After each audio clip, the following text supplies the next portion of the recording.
of McDonald's. It's a new morning. It's a good time for two new tastes. Come on, give them a try.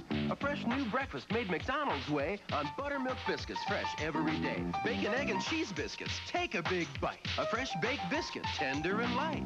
Or sausage and egg, that's two new tastes. So come into McDonald's for a change of pace. New breakfast biscuits. 'Cause it's a good time for the great taste of McDonald's. John Drury, tonight after the game. ABC Sports presents Monday Night Baseball, live from Olympic Stadium in Montreal, Quebec. It's the Chicago Cubs and the Montreal Expos.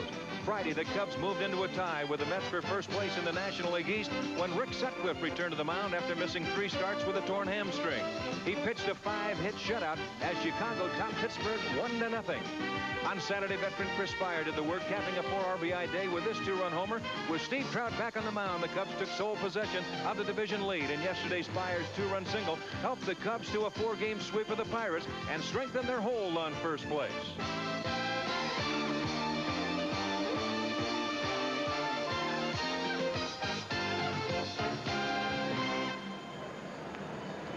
The scene, Olympic Stadium, the site of the 1976 Olympics, but tonight it is baseball, back in glory days in Montreal.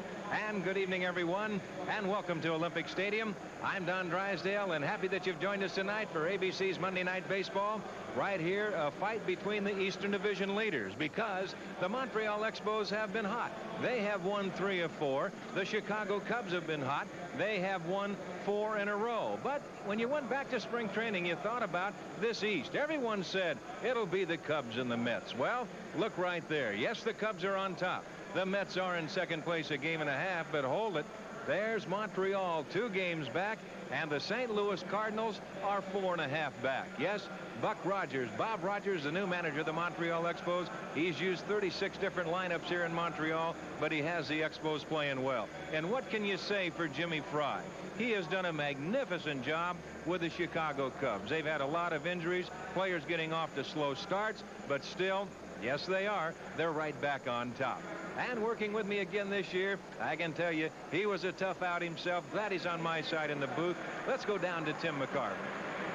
All right, Don Drysdale, thank you very much. You mentioned spring training. Well, every team in spring training tries to break camp deep enough to where they're not going to be affected by injuries. Well, the Chicago Cubs have been affected by injuries. As a matter of fact, you mentioned Buck Rogers using 36 lineups. Well, Jimmy Fry's used 35 lineups in 52 ball games. There you see it. Steve Trout out 3 starts. Ryan Sandberg has missed the last 7 games. Gary Matthews, the leader of this ball club last year, has missed 25 ball games, and he's on the DL. And speaking of leaders, the leader of the pitching staff, the Cy Young Award winner last year, Rick Sutcliffe, who has come off a 1-0 victory against the Pittsburgh Pirates after being on the DL. How in the world were you so sharp after a 2-week layoff? Well, they hit a lot of balls at people, Timmy, and as you know, that can sometimes be a pitcher's best friend. We've been real fortunate. We've had some people come off the bench and play outstanding for us, but Dallas said all along all winter that we needed more depth. That was the only thing that he wanted to improve. He liked the chemistry of our ball club. He went out over the winter, he got us some depth, and really the last 3 weeks our depth has been our starting lineup. What about the chemistry of this ball club? When you signed your contract last year, you said one of the big reasons that you signed the contract was that you and the Chicago Cubs owed the fans one. What do you mean by that? Well, they just were so supportive of us. Not only us, but the clubs in the past that Chicago's had. They wanted to keep day baseball there. They wanted to keep the Cubs there, and they kept coming out. And we had a lot of excitement last year. We had a lot of fun, but we came up a little bit short of what all of our goals were. And I just felt like collectively this was 25 of the best guys I had ever played with, and it just would have meant a lot more to come back here and win it, more so than would it have meant if I went somewhere else. And it's got to mean a lot, too, now that you have most of your people healthy. Well, that was a big reason for me getting healthy so quick, was we ran out of room in the trainer's room. I mean, we got a lot of people in there right now. Tony Garofalo has done a great job, and we were just real fortunate that we were able to find out what the injury was, first of all, to begin with, and jump on the rehab program, get healthy, and get back out here and, you know, hopefully pick up some slack. These guys have done a great job keeping us in the race, and now it's time for some of us to run with it for a while. How's your stroke? Super, I guess, huh? I'm hitting about 250 right now, but I don't think we have time to talk about that. But we do have time to throw it back to Don Drysdale in the booth, who had 7 home runs as a pitcher in 1968. Double D. All right, Timmy, thank you very much. And tonight, the two starting pitchers, we're going to see two left-handers. You see Ray Fontenot for the Cubs, a record of 0-1. Dan Schatzeder, Montreal, he is 2-2. This ABC Sports exclusive is brought to you by Chevrolet. See today Chevy, drive today Chevy, live today Chevy. By Stroh's and Stroh Light, the circle of sports beer. By AT&T in long-distance services, information systems, telephones, and computers. AT&T is the right choice. And by Honda Power Equipment, lawn mowers, lawn tractors, and portable generators made easy and made to last.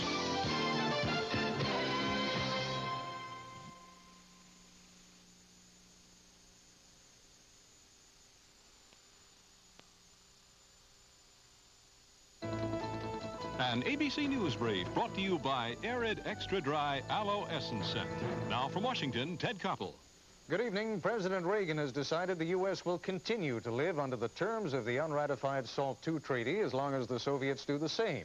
The decision means the U.S. will soon dismantle an older nuclear missile submarine to keep from going over the missile limits under the treaty.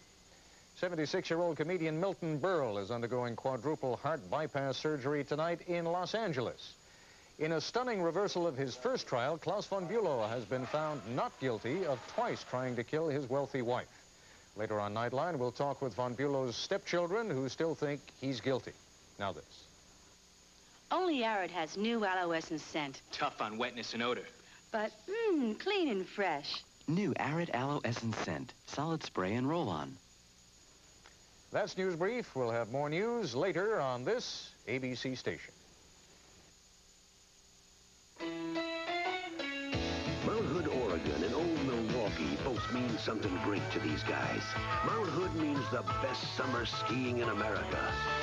And Old Milwaukee means a great beer. Cold, crisp Old Milwaukee beer and smooth, golden Old Milwaukee Light. Old Milwaukee. And Old Milwaukee Light. Taste as great as their name. Man, it doesn't get any better than this.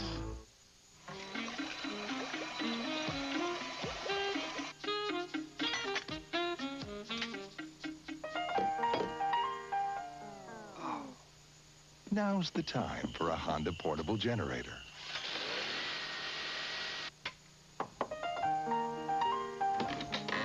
Hi. Honda. Power, anytime, anywhere. Would you like some more coffee? I'd love some, but don't you think it's a little bright in here? Hi, I'm Sparky Anderson of the Detroit Tigers. I'll be managing the American League All-Stars in Minneapolis on July 16th. But the starting American and National League lineups will be selected by you. So we need your vote to help put the 1985 All-Star teams on the field. Ballots are free at retail stores, featuring an all-star display at Major League and minor league ballparks. Balloting ends July 6th, so vote for your All-Stars now. The preceding announcement was brought to you by Major League Baseball. For the Chicago Cubs, Davey Lopes will lead off, and he'll be in center field. Batting second and playing second base will be Ryan Sandberg. Hitting third and in right field, Keith Moreland. Batting fourth, the catcher, Jody Davis. Hitting fifth and at third base, the Penguin, Ron Cey. Hitting sixth and at first base, Leon Durham. Batting seventh and in left field, the veteran Gary Woods. Hitting eighth and at shortstop, Chris Spire. And batting ninth, left-hander Ray Fontenot, the pitcher. Now the Montreal Expos have taken the field. A good crowd on hand here in Montreal, and that is one of the big things that will really influence the ownership. As you look at Dan Dreesen, he will be over at first base for Montreal. We'll check the Expo defense. At second base, Vance Law coming over this year from the Chicago White Sox. And moving across to the shortstop position, coming from the New York Mets, Hubie Brooks. At third base, the mainstay of that infield will be Tim Wallach. And as we move to the outfield, the speedster Timmy Raines will be in left. Crossed over in center, they say his knees are fine right now, Andre Dawson. And over in right field, the veteran outfielder Jimmy Wolford. The battery behind the plate will be Mike Fitzgerald. And on the mound, making his fifth start of the year, left-hander Dan Schatzeder, a record of 2-2. Schatzeder, 51-51 lifetime, as coming off of 2 losses in a row against the San Diego Padres and the San Francisco Giants. He started the season as a reliever, and we'll tell you more about that as we move along. The men in blue tonight. There you see Ed Montague will be behind the plate. Lee Wire at first. Dutch Rennert at second. And Lanny Harris will be over at third. Checking the dimensions of Olympic Stadium here in Montreal. It is a good pitcher's ballpark. You see 325 down the line. Then it moves out to 375. 404 to straightaway center field. Of course, they have the artificial surface. It is about 2 years old. And we're about ready to go. The Cubs and the Montreal Expos. Davey Lopes will lead it off, hitting .326, and boy, what a job that this veteran has done for the Cubs. 4 home runs, 20 RBIs. Schatzeder ready to go to work. And Lope takes a strike, and we're underway. I mentioned about Schatzeder starting the season as a reliever. He did not do that well, and during one stretch allowed 5 home runs in 10 innings. A ball and a strike to Lopes. He became a starter when Steve Rogers was taken out of the rotation. Of course, now Rogers, as far as Montreal is concerned, is history. But that can be taken and construed in 2 ways. He has set a lot of Montreal lifetime pitching marks. Right now, signed with Edmonton of the California Angel organization. And up here they had a big story about him today in the paper, winning yesterday at the AAA level.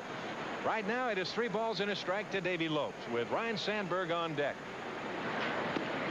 There's a strike, and the count moves to 3-1. Lopes has played all 3 outfield positions. He's played third base. He's played second base. He's pinch hit. He's pinch run. And boy, I'll tell you one thing. If that doesn't make a manager happy when you got a veteran around like that. As Lopes goes down on strike. There's a good fastball by Schatzeder.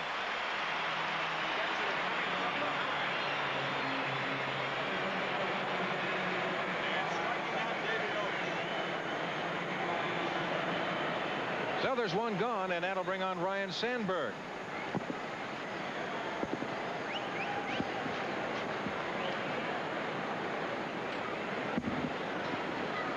Sandberg hitting .260. 1 ball and no strikes. Brano off to a slow start, and he's happy to be back in the lineup. The Cubs are happy to have him back in the lineup. He has 6 home runs, 11 RBIs, and the count goes even at a ball and a strike.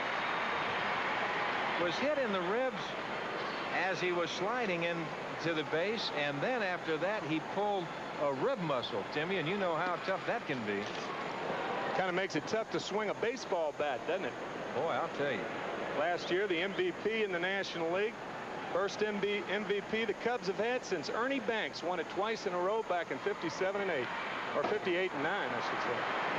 That is foul back, and the count goes even 2-2. Still has it wrapped. Look at that. You think you can see why he wanted to get back in the lineup. Looks like Joe Theismann in a flak jacket, doesn't it? And 600 lifetime against Schatzeder. Outside, and the count full 3-2. You know, Don, it sounds strange, but when you have something wrong with your torso, you can be a better hitter because you don't try to overswing. It's like in golf. You don't try to hit 5-run homers. Schatzeder comes right at the Cubs, striking out the first 2, Lopes and Sandberg, and it'll bring on Moreland. This is strike 3, but the slider serves as an illusion of a strike. It's kind of like a Steve Carlton slider. And Schatzeder has 2 quick strikeouts here in the first inning. That'll bring on Keith Moreland.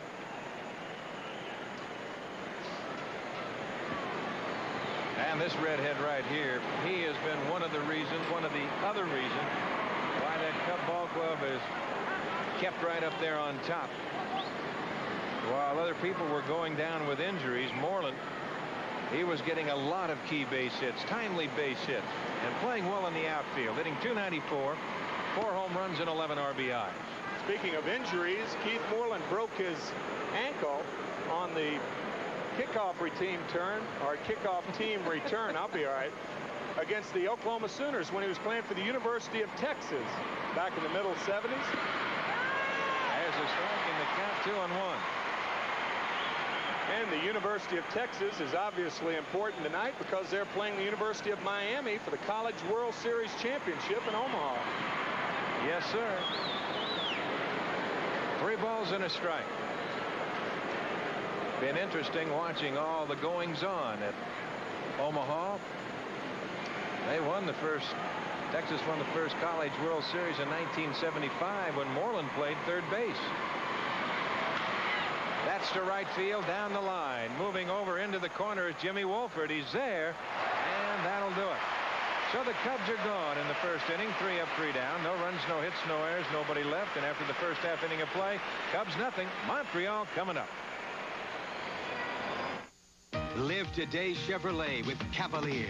Fly the coupe, pop the top. The look is trim, feels non-stop as the road rolls on. Today's Cavalier has the electronic fuel-injected power and front drive you're looking for, plus an interior that comforts your very soul. Pick the Cavalier that fits your life and live it. Drive today Chevy, live today Chevy. Live it. Chevy. No matter how fast life gets, no matter how hard you work, Right Guard can help keep you smelling good for up to 24 hours. That's protection. Right Guard protection.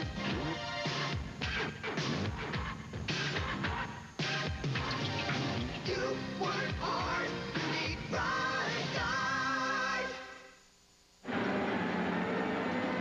The Montreal batting order, Timmy Raines will lead it off and be in left field with Jimmy Wolford batting second and playing right field. Andre Dawson will hit third. He will be in center field. Hubie Brooks will hit fourth. He'll be at the shortstop position. Batting fifth and at third base, Timmy Wallach. Batting sixth and at first base will be Dan Dreesen. Hitting seventh and at second base, Vance Law. Batting eighth and doing the catching will be Mike Fitzgerald. And the starting pitcher, you've already seen him on the mound tonight, Dan Schatzeder. The Cubs have taken the field, and Ray Fontenot is taking his warm-up tosses. We'll check the defense there. For the Cubs, you'll have Say at third, Spire at short, Sandberg at second, and Durham at first. The outfield of Woods in left, Lopes in center, Moreland in right, and the battery of Jody Davis. And Ray Fontenot is making his third start of the year, a record of 0-1, and a 3.16 ERA. Fontenot coming over from the New York Yankees. Last year, the only left-handed pitcher that the Cubs had was Steve Trout. So they went after Fontenot. And in fact, they'd really like to have a little more left-hand pitching, I believe.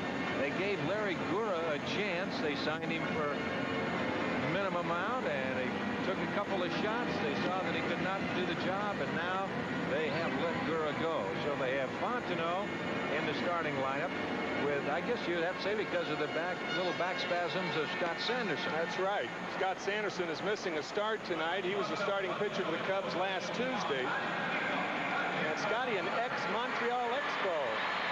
He ended up in Chicago via San Diego in that three-way trade that sent Carmelo Martinez. That's right. And Craig Lefferts to the San Diego Padres. He's from the Chicago area and never got his toes wet in the Pacific on that deal. Here's Timmy Raines hitting .282 with a pair of home runs and 11 RBIs. Raines, well, you'd have to call him a catalyst on this ball club. He can make it go like so many good, speedy leadoff hitters in baseball. A little bit low, 1-0 the count. He's had a bad hamstring, but he says he's okay now. Raines with 16 stolen bases.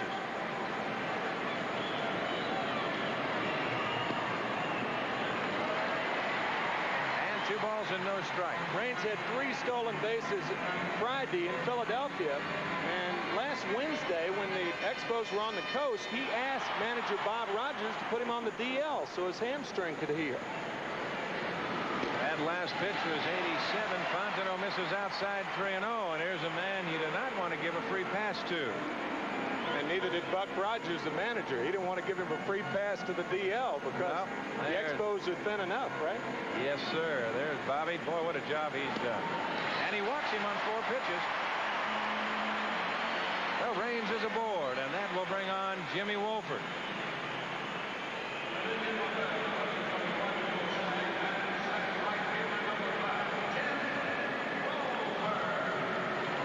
This is a position in the lineup, Jimmy, that Bob Rogers has been trying to fill. That second spot, and boy, that is a key spot in the lineup.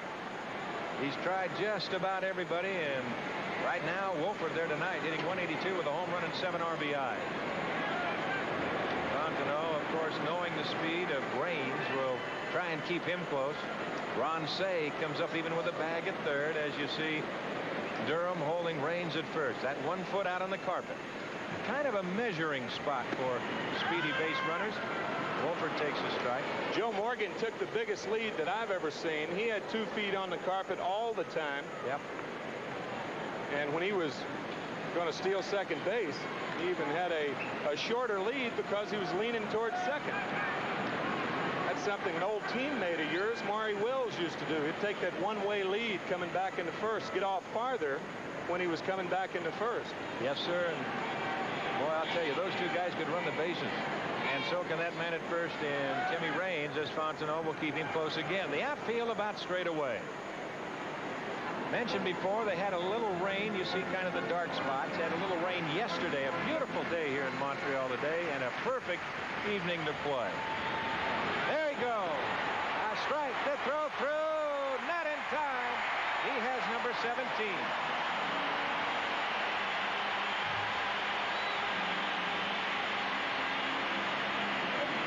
There's a jump. You don't see too many base runners take a lead like that with their hands on their knees, but Timmy Raines did.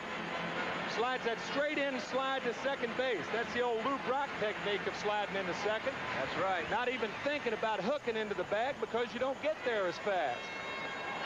And if you're thinking about Jody Davis throwing him out, you can forget it. Timmy Raines has been thrown out by a catcher 25 times in his major league career. That's in almost 400 attempts. Boy, that's amazing.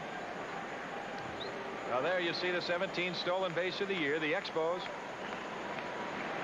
put a man in scoring position. The count 0-2 to Wolford. Now we'll see if Jimmy, the veteran that he is, and even if he still tries to move that ball to the right side.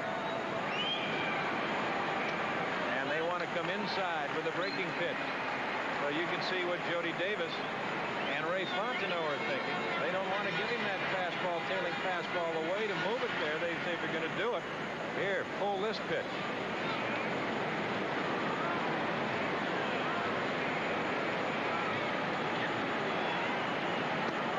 Right there. Good pitch by Fontenot, and Wolford caught looking. Fontenot throws a sinker and rarely comes in on right-handed hitters, but this is a fastball that just slices that first part of the corner right there. An arguable pitch. It could have been inside, but if it's close enough to call, it's close enough to hack at. Yes, sir. Here's Andre Dawson. Dawson hitting .270, 8 home runs, 30 RBIs with Gibby Brooks on deck. The Expos had a scare on this recent road trip when Andre Dawson was hit right below the left eye by Bobby Castillo of the Dodgers. A little bit low, 1-0. There was numbness and swelling there, and Andre said it was like a dentist's Novocaine. There's Raines at second. 1 out, no score in the ball game. Bottom half of the first inning. Inside in the count, 2-0. It's an ideal time to steal third if you're going to steal it with 1 out. You try not to make the first or third out at third base, but you do, and you are willing to take a chance at stealing third. Third base is easier to steal than second. Not like that, though. Sandberg is the only man that can keep him close because Spire is deep. He's right at the white line that would represent the dirt and the outfield grass meeting. There's a strike. Good pitch by Fontenot, 2-1. And Say back at third. The outfield again. About straight away, the center fielder, Davy Lopes, slightly in left center. There you see how far Spire's back. Sandberg, he's the only man that's going to have to jockey with Raines.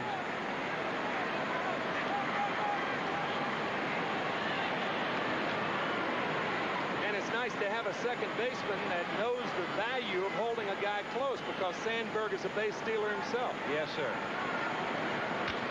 Bounce to the right side. Durham there. Fontenot didn't get off of the bag, and they get him.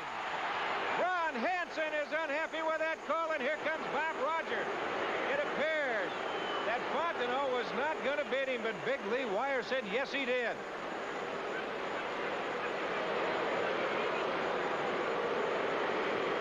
I think Lee Wire may be saying that Fontenot tagged Dawson before he touched the bag, because it was rather obvious to me that Dawson beat Fontenot to the bag. So we'll see if Fontenot inadvertently tagged Andre Dawson. Fontenot late in covering. A little shovel pass from Durham. Did Fontenot tag Dawson?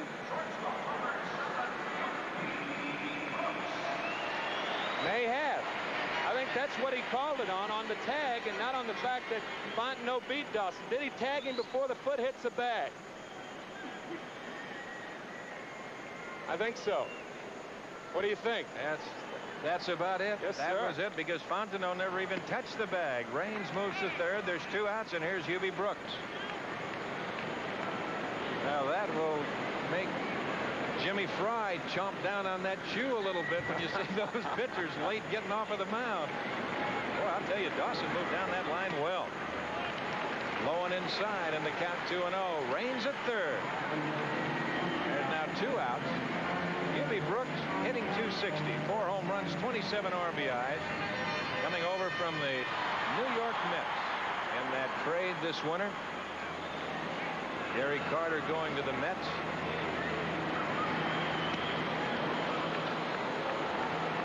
And actually, the Expos picked up 4 players, 3 of whom are on the roster.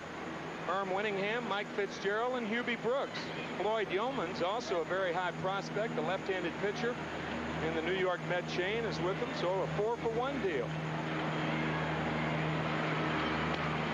Boy, he just threw that ball by him. I'll tell you, both of these left-handers tonight, Timmy, are throwing harder than I've seen them throw. Schatzeder and Fontenot. Yeah, the book on Ray Fontenot was sinkers away and a little slider in. Almost a dart thrower, but he's rushing it up there pretty good. He sure is. The 2-2 pitch. Bounce to the hole. They won't get him. Base hit, left field. Raines scores. Montreal takes a 1-0 lead.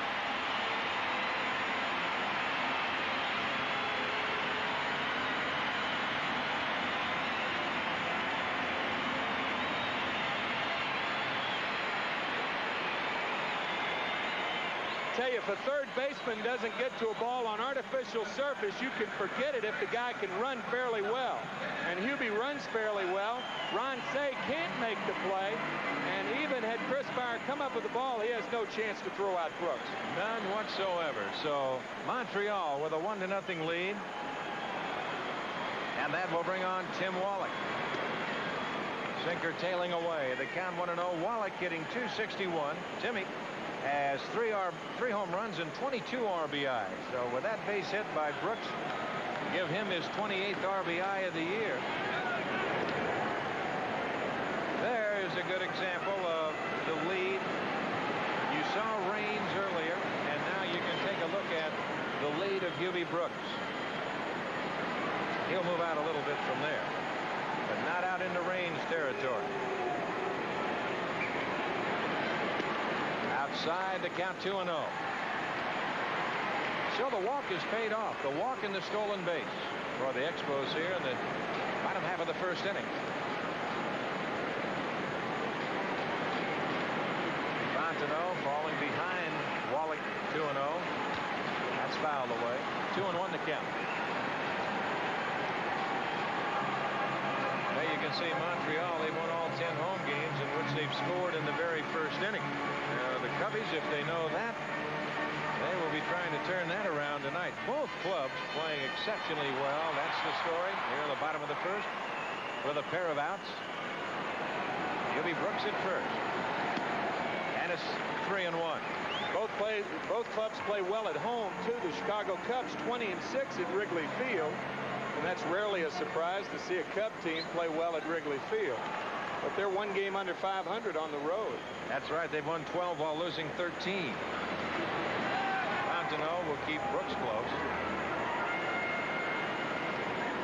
Tim Wallach right here sitting in the driver's seat on a count 3-1. Line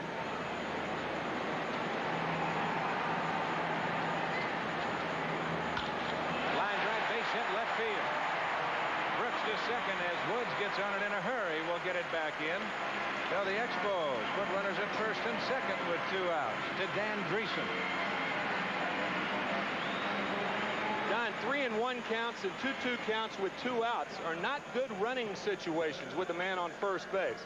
And the reason for that is you want your hitter to really select the pitch, and you don't want him to have the distraction of worrying about a runner. And Tim Wallach properly selected the right pitch there and whacked it to left. Sending Brooks to second, Wallach at first, and here's Dan Dreesen.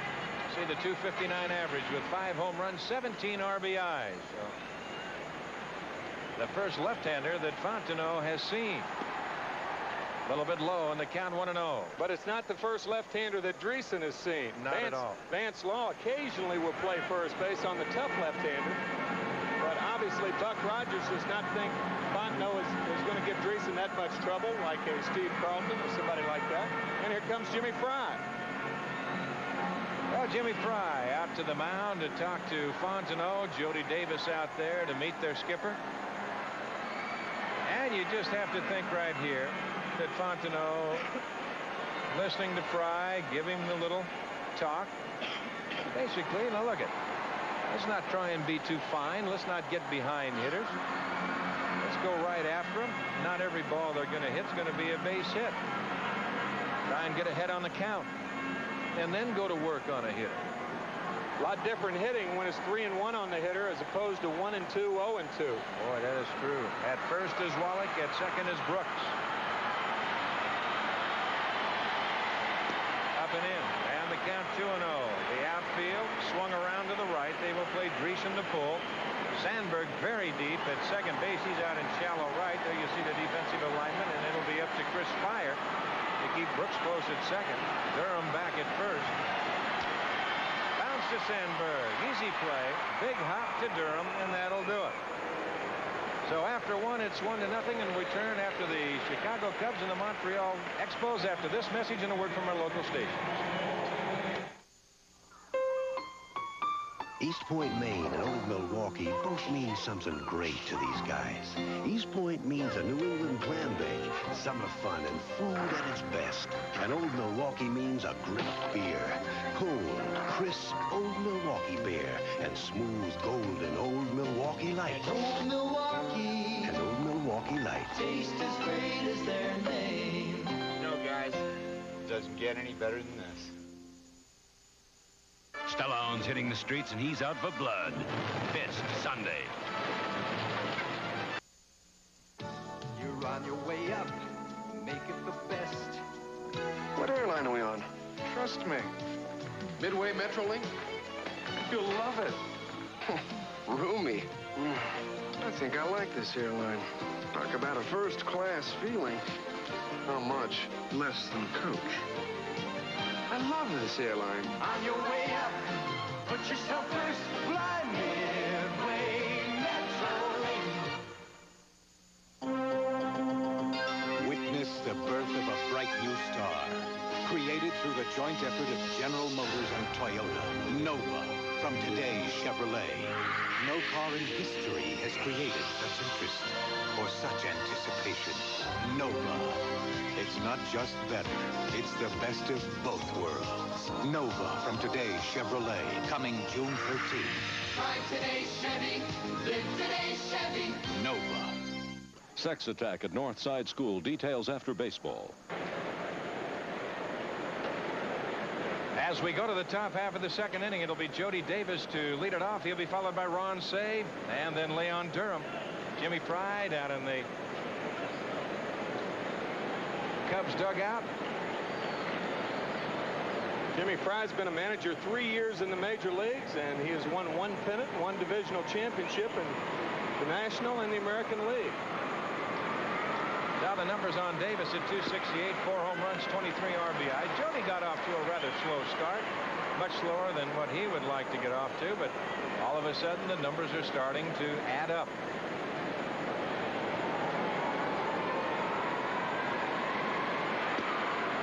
On that inside corner, and the count is 0-2 quickly to Davis, with Ron Say on deck. Talking to Jody before the game, and he said that's been his problem so far this year. He's been swinging at the bad pitches and taking the good ones. That's not a good formula, is it? That's kind of in reverse. Yeah.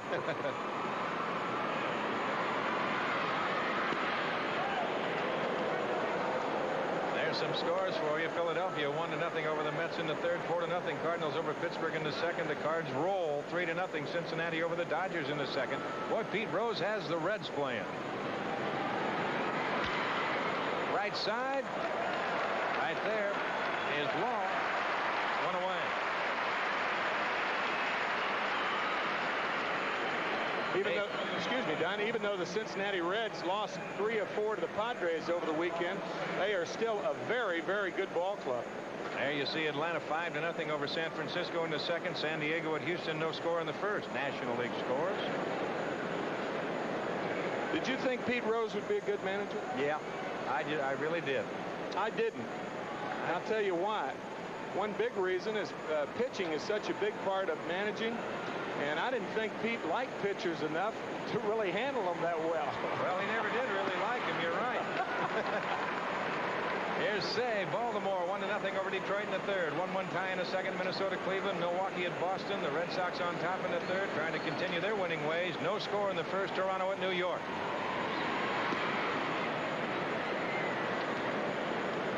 Elsewhere, Texas, California, they're in the first. Well, those are out on the West Coast, and they'll be starting a little bit later. Chicago, Seattle, Kansas City at Oakland. The West is meeting the West, and the East is in the East. There's a strike in the count, 1-2 to Say. Of course, to finish that thought on Pete Rose, he did get himself a very strong-willed pitching coach in Jim Cott. And I think that's very important.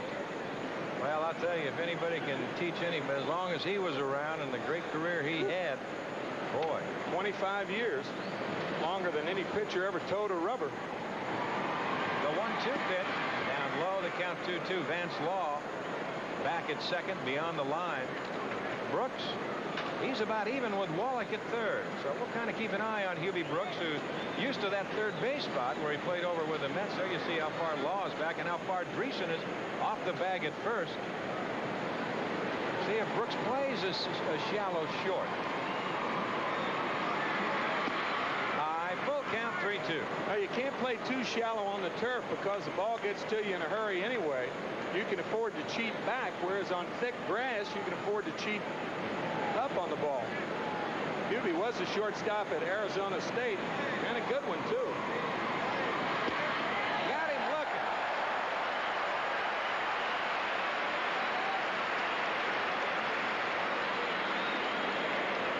Third strikeout for Dan Schetzer.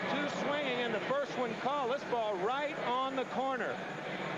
Did you notice Mike Fitzgerald jerking it and helping out home plate umpire Ed Montague? No, That's what catchers paid to do, right? They appreciate that, I'm sure. That last pitch clocked at 88 miles an hour. And here's Leon Durham at 247. 5 home runs, 20 RBIs. Leon trying to get his numbers up a little bit. Inside, 1-0.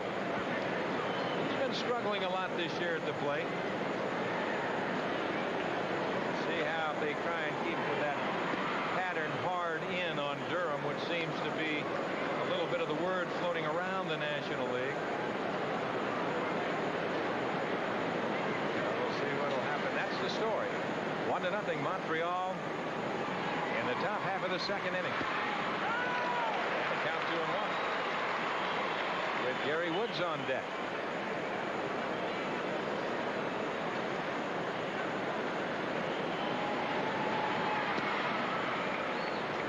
Different outfield positioning on Durham. Here's a guy who's got power, and the outfield Dawson playing in left center and Wolford well off the line and right. So they're playing Durham to hit the ball to the opposite field in the outfield, and he pulls this one foul. See if that changes their mind a little on the 3-2 pitch. He's got good power the other way, and that's one of the reasons he's been such an effective hitter at Wrigley Field. Only 4 home runs last year on the road, and he had 19 at Wrigley Field. Loves it. If you're a hitter, you've got to love it. A little bit low, and he walks in. So the Cubs put their first base runner of the night on in the walk to Durham, and that'll bring on Gary Woods. Danny Schatzeder's been around. He was originally with the Expos, and he was traded back in '79 for Ron LaFleur after a great season, 10-5. And then when he was with the San Francisco Giants, coming over from Detroit,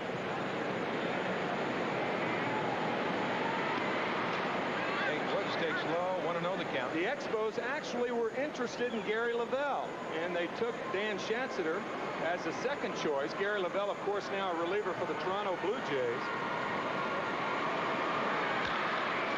That's hit to Wallach. He goes to long and short, and the side retired. So after 1.5, it's the Montreal Expos 1 and the Chicago Cubs nothing. 17 hours. That's how long it took us to paint this house with the brush. Then we painted it in just 6.5 hours with the Wagner Power Painter. This wicker chair took over an hour, but less than 5 minutes with a Wagner Power Painter. A shutter that took 20 minutes, a Power Painter finished in only 3. It's a tool so versatile, it has a flexible spray tip and a way to draw paint right from a can. A Wagner Power Painter. It's the right tool for painting. What? When you play telephone, if you can't hear everything, that's part of the game. But when you pay for calls, it's no fun. AT&T thinks that every long-distance call should sound as close as next door, and isn't that why you call? Want to try it, too? Calling anywhere, anytime, long-distance operators over a century of commitment. That's AT&T. The more you hear, the better we sound. AT&T, the right choice. Now that I know that the cost of tuition isn't going to sideline my college plans, I can really enjoy my last year of high school. Introducing the new GI Bill and the new Army College Fund. If you qualify, you can sign up now, join in July, and earn over $25,000 for college while you serve America. All that you can be. Find out more about the new GI Bill and the new Army College Fund from your Army recruit. Find your future in the Army. The U.S. Open is golf legends Bobby Jones, Ben Hogan, Arnold Palmer, Jack Nicklaus, Tom Watson. Live coverage begins Saturday on ABC. As we go to the bottom half of the second inning, it'll be Vance Law, Mike Fitzgerald, and Dan Schatzeder, the bottom 3 in the Montreal order. Vance at .236 with a home run and 11 RBIs. Vance has been playing well at second base. He's even played first base in a game or 2. Right side, big hop to Sandberg and to Durham, 1 away. Now, prior to the game, I had a chance to talk to Jimmy Fry. Boy, what a job he's done. Talked about the cohesiveness on this Cub ball club. This is what he had to say. I really do think that we've got a great bunch of people. Now, a lot of people say that, and I've been on some good clubs where they were together, but I think we got a lot of class people here in the sense that when they go on the field, they pull for each other. They try to help a guy when he's down. And I think this is an important ingredient. Over 162 games, nobody knows how important that can be, but I know that it's quite important. Indeed it can. Mike Fitzgerald for the count 0-1. Bounce right side. Durham is there. Shuffles on to Fontenot as he skips out of the way. I've seen 2 rather adventurous plays at first base by Ray Fontenot. First, a tag on Andre Dawson in the first. Watch us hop, skip, jump. All right. West German judge gives him a 9.5. Well, there's 2 gone. And here's the pitcher, Dan Schatzeder. Now, don't go to sleep on Mr. Schatzeder, because that's 167. That is not bad for a pitcher, but he's already homered and has 3 RBI. 0-1 the count.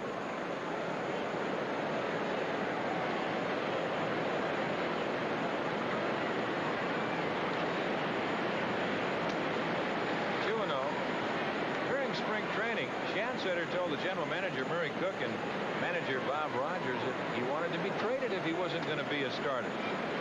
And that answer came very quickly in the response. N-O. No. That's right, because there was concern about Steve Rogers, and when Steve Rogers made his exit to the California Angels organization, Dan Schatzeder took over as a starter. So he's gotten his chance. Out of play, the count 2-2. He's facing a pretty good left-hander tonight, but Dan Schatzeder last year hit .314, and 2 of his 7 games were won by him. He had 2 game-winning RBIs, so he can certainly help his own cause. Boy, does that help. Sure helped you. Count remains 2-2. Good crowd on hand here tonight at Olympic Stadium. The Expos playing well, coming into tonight's game just 2 games behind the Cubs, a record of 32-23. They've won 3 of their last 4. They're trying to look back to the shades of 1981 when they were Eastern Division champions. As Schatzeder caught looking, and that's 1-2-3. The Expos are gone. No runs, no hits, no errors, nobody left. We're through 2, 1-0 Montreal. New Old Spice Solid keeps guys so much drier, they just might give up their Menon antiperspirant mid-stick. Hey, Bronco. Here's a present. Hardly used. New Old Spice Solid keeps you 35% drier than Menon. In fact, 2 strokes of Menon can't keep you as dry as 1 of Old Spice. Norman, from me to you. Practically brand new. Old Spice Solid antiperspirant keeps you 35% drier than Menon. Take my Menon, please. Okay, let's settle back with an ice cold Strohs and see how we did in Saturday's game. Lights. Here we are going out for a pass. And here's Hurley's Pub intercepting. Here we are going out for a pass again. Here's Hurley's Pub intercepting. Here's Hurley himself bringing out the Strohs for his team. Here we are intercepting. Strohs and Stroh Light. Fire brewed for great taste and good times. Spilled a cup of coffee, ruined a sweater. Boss is screaming, send this letter. Call Emery, and it's as good as there. Emery's on the case, so you don't have to worry. We go any place and get it to you in a hurry. From the biggest to the smallest, it's as good as there. Just call us. Hi, Emery? It's as good as there. The crowd here at Olympic Stadium in Montreal, where they see their Expos lead 1-0 after 2. And today the baseball world was saddened by the passing of one of the great voices in the game of baseball. He was with the Pittsburgh Pirates for 28 years. Bob Prince, 68 years old, passed away today. He was one of the original voices right here on ABC on Monday Night Baseball. And I know that it certainly shocked and saddened the 2 of us here in the booth, Tim and myself. Bob had a cancerous tumor removed 2 to 3 months ago, readmitted to the hospital this week for pneumonia, and passed away of the complications. And we certainly pass along our thoughts to the family of Bob Prince. Here's Chris Spire. Bob Prince, a monumental figure in the city of Pittsburgh, the gunner. What a great man. Chris at 225, and he's been hitting well. That's foul left side. Rain's moving over. That'll be back in the seats. Boy, I'll tell you, if it doesn't go back to last week in the Pittsburgh Pirates series, I don't know where it goes back, but it's amazing what a little intentional walk will do to a veteran hitter. Runners at second and third. I remember it so well. Larry McWilliams on the mound for the Pittsburgh Pirates. Leon Durham, the hitter, first base open, and they walked Durham to get to Spire. And I'll tell you, talk about a neck getting bowed. He promptly singled the center to drive in the first 2 runs of the ball game. And from there on, he has been hot. Aaron McWilliams, of course, a left-handed pitcher, so they walk the left-hander to get to the right-hander. A little unorthodox and unusual. And that will add insult to injury if you're in Chris Meyer's spot. Ended up, he had 4 RBIs on Saturday, 2 yesterday. The Spire caught looking.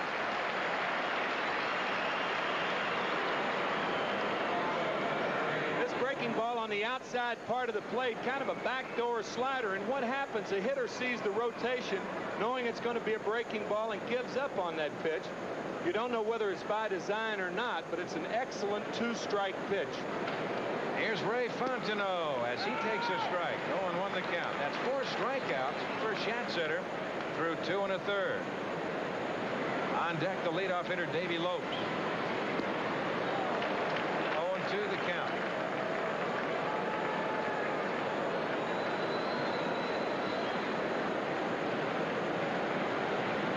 See, Schatzeder 0 for 3 is used out of the bullpen a lot this year, and he goes down looking. So 3 of the 5 strikeouts via looking. You mentioned it earlier, Don. He is throwing hard, and that breaking ball is really snapping off. I don't think I've seen Schatzeder throw any harder than he's throwing tonight. I never have, and I commented on that earlier. Fontenot throwing hard tonight. Both left-handed. Now, with 2 outs, that'll bring on the leadoff hitter, Davey Lopes. He struck out his first time at bat. Missing outside, 1-0.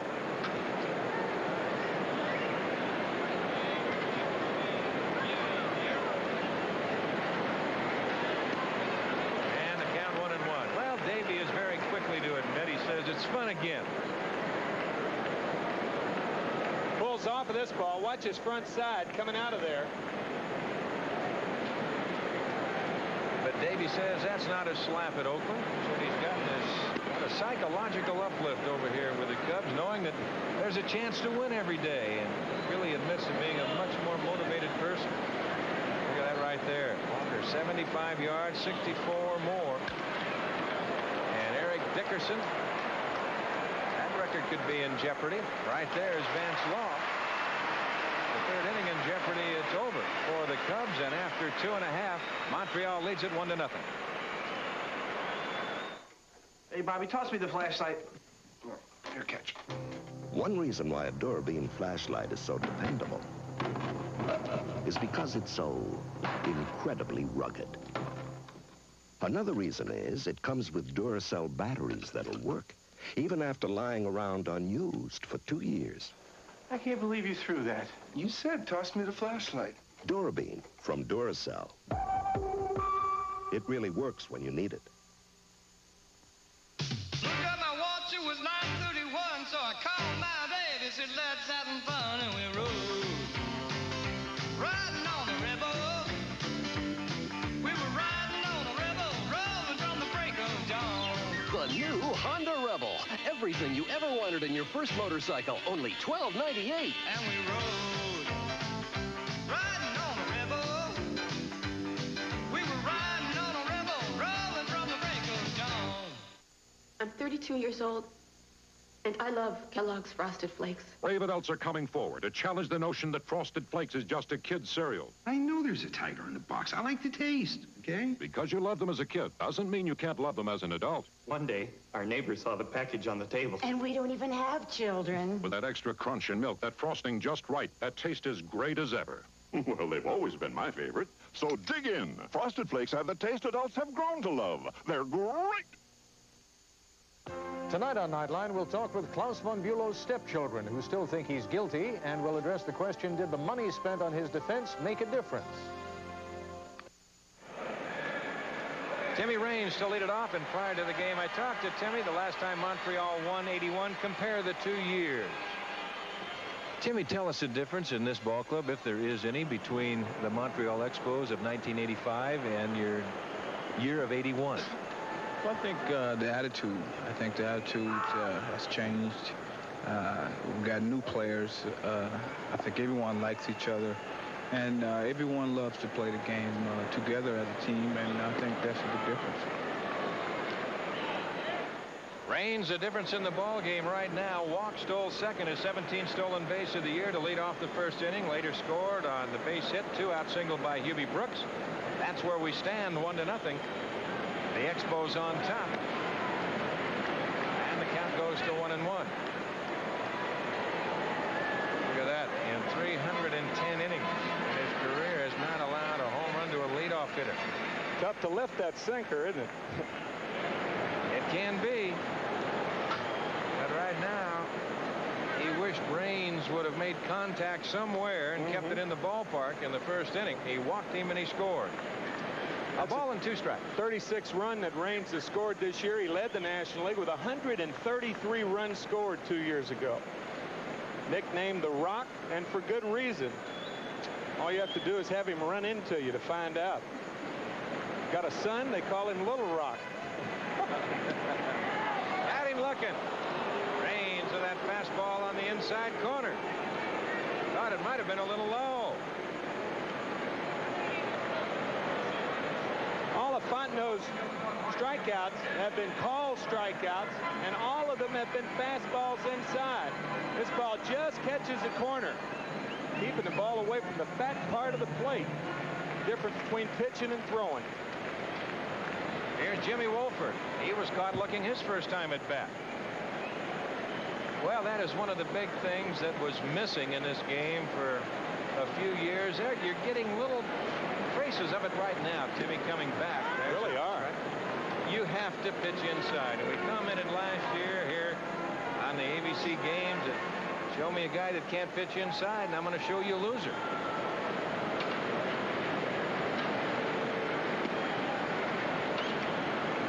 You pitch inside is not necessarily to get guys out, but what hitters do, they continue to lean and lean and lean, and they make that outside corner the fat part of the plate.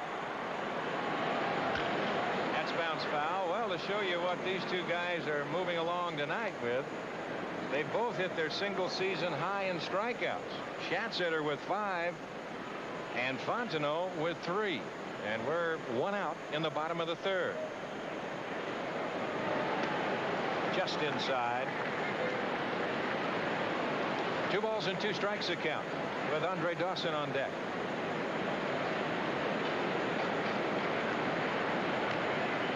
Count remains 2-2.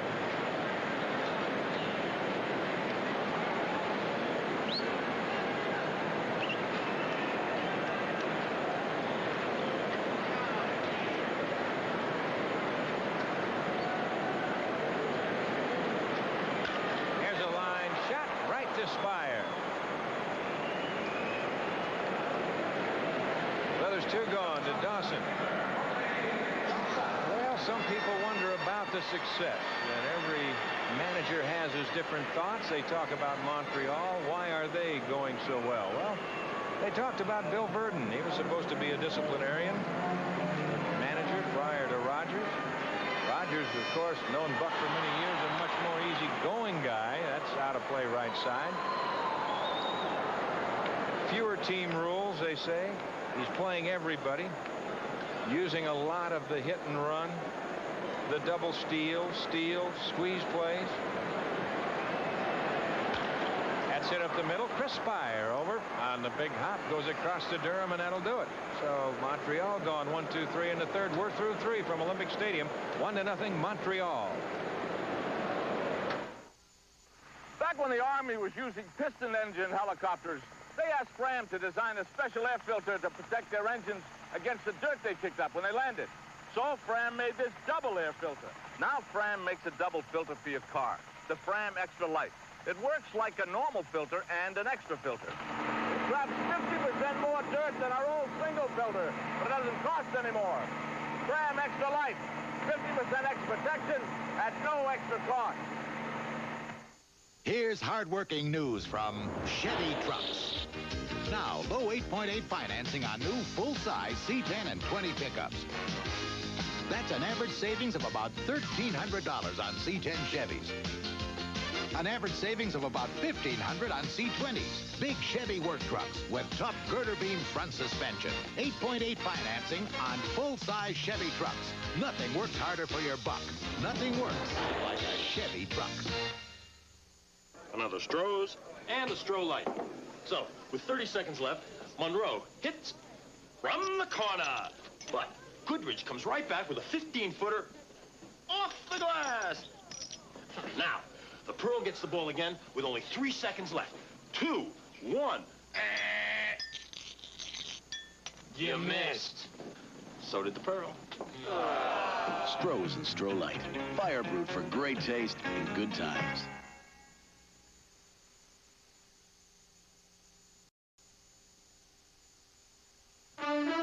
Tonight's game is an exclusive presentation of ABC Sports and is being brought to you by Stroh's and Stroh Light, the circle of sports beer. As we go to the top of the 4th inning, it'll be Ryan Sandberg to lead it off, followed by Keith Moreland and then Jody Davis. Montreal on top by a score of 1-0. Picking up that run in the very first inning. A leadoff walk to Raines, a steal of second, and a 2-out single by Hubie Brooks. Don, you mentioned Buck Rogers the last inning. I think it's important to talk about the Expos. They had been expected to win for about 5 years in a row, from 78 to 82. And now all of a sudden they get rid of Carter, they get rid of Rogers, and they're not really expected to win. 1-0. Buck was telling me before the game that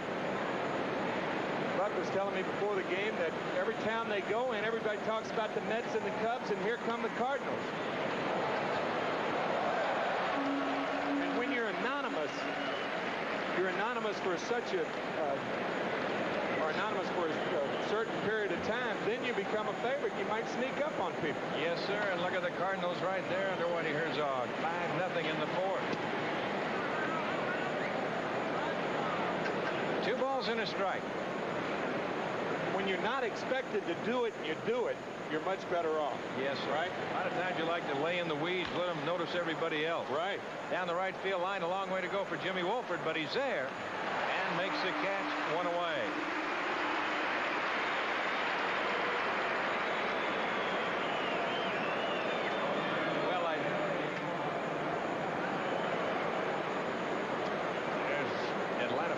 Nothing over San Francisco in the 4th, and San Diego Houston scoreless in the 1st.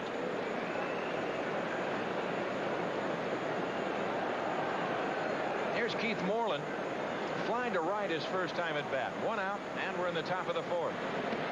Expos on top, 1-0. American League scores. Detroit 3-1 over Baltimore in the 5th. You saw right there.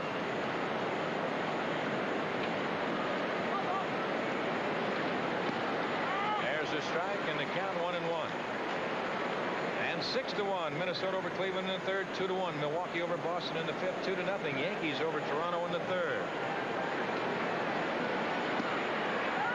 Very quickly 1-2 to Moreland. Keith Moreland, one of the better 2-strike hitters in the game. He usually tries to go to right field with 2 strikes on him. We'll see what he does. California 2-0 over Texas. That's in the 2nd. The other game starting a little bit later. 2-2 the count. Well, I think that's what's made Moreland a good hitter. Yes, sir. When he gets that 2-strike count on him, he will take that ball to the opposite field. Boy, I'll tell you, that can create a tough out if you're out there pitching.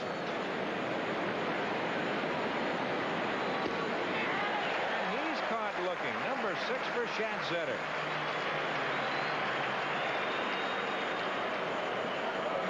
The best time to pitch inside is with 2 strikes, especially to a guy like Keith Moreland who's going the other way, and that's what Schatzetter did. Again, hitting that corner. Man, he has had good control inside. Now that is 4 of the 6 strikeouts looking as Jody Davis steps in. He bounced to second his first time at bat.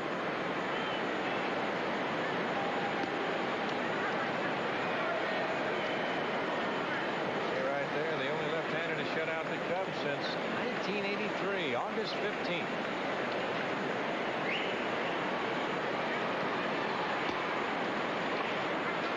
The count. On deck, the Penguin, Ron Say.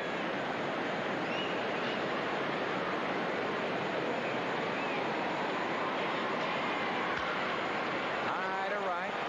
Down the line. Greasing over foul territory, and no one will get that one.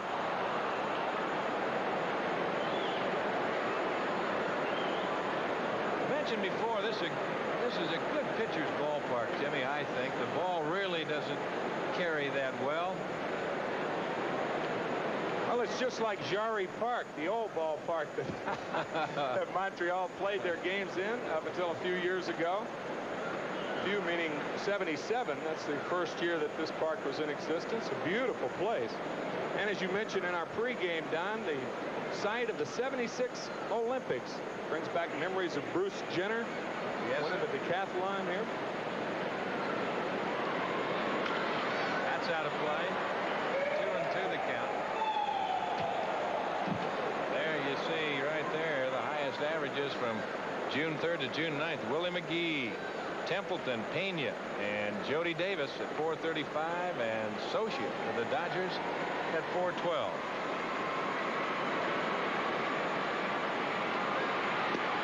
Got him. So number 7 for Schatzeder, and that was pure heat. So we're through 3 1/2, and it's 1-0 Montreal. This bartender's next big league pitcher. And loves to serve fire-brewed Strohs. See what I mean? That was his fastball. That was the curve. Look out. Wild pitch. What was that? Relief pitcher. Strohs and Stroh Light, fire brewed for smoother taste.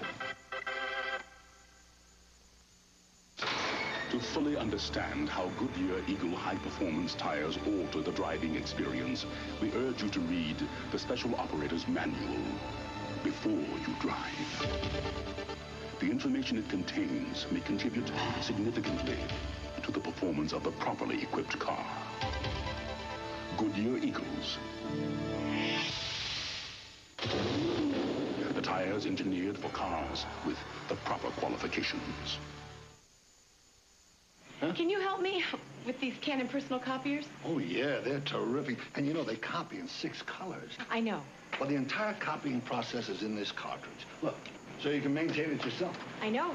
This one even reduces and enlarges and makes copies up to legal size.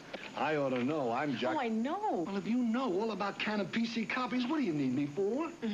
Over here. You should have known. For information, call toll-free. Thursday.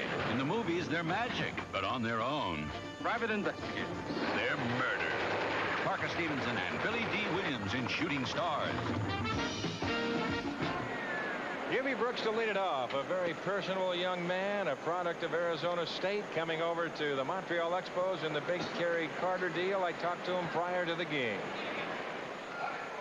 What was the toughest part in adjusting to short? Well, the toughest part was worrying about the double play. You know, it's not that easy thing to do when you have guys bearing down on you that's ready to put you out in left field. But we worked on it, and right now I think I've become really, really consistent. I'm happy with the way I've been playing, Don. A nice young man. He singled his first time at bat, has driven in his 28th run of the year. He's the difference in the ball game as far as the RBI is concerned. Shot up the middle, in the gap. Base hit, maybe more. Lopes over to cut it off. Brooks on his way for 2. Lopes bobbles. Brooks to second, turns, and he holds right there.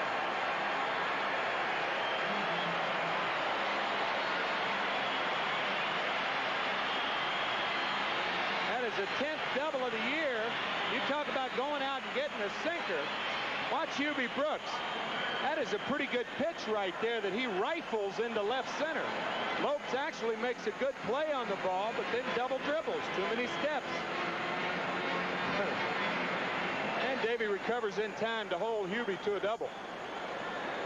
He was going to have a double all the way. Lopes had to go a long way for that ball, going against his throwing arm, and Brooks was not stopping it first.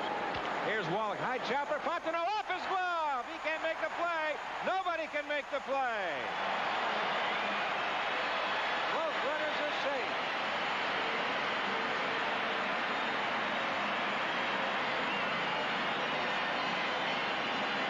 The unusual thing about this play is that had Fontenot come up with the ball, he's probably got a play on Hubie Brooks at third. Hubie had a late break from second base. And the ball off the glove of Fontenot, and Tim Wallach has an unusual and rare infield hit. You don't see Timmy get too many infield hits. And for Wallach, Wallach. That's his second hit of the night. He's 2 for 2 as the Expos put runners at the corners. You have Brooks at third with Wallach at first. And here's Dan Dreesen, the infield back. They'll look for the ground ball in 2. They'll give up the run. The outfield about straight away. 1 ball and no strikes the count. Dreesen bounced to Sandberg at first time at bat as you look at Brooks at third and Wallach at first.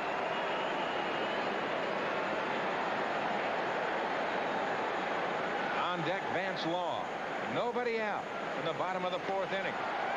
There's a strike and the count 1-1. 1-0.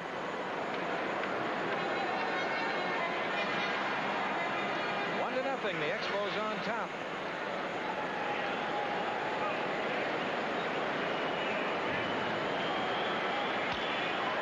Luke into left center field. Woods over. Tagging is Brooks. The catch. Here comes a runner. Tagging at first is Wallach. Bounced away from Durham. The run scores. Wallach holds it first at 2-0 Montreal.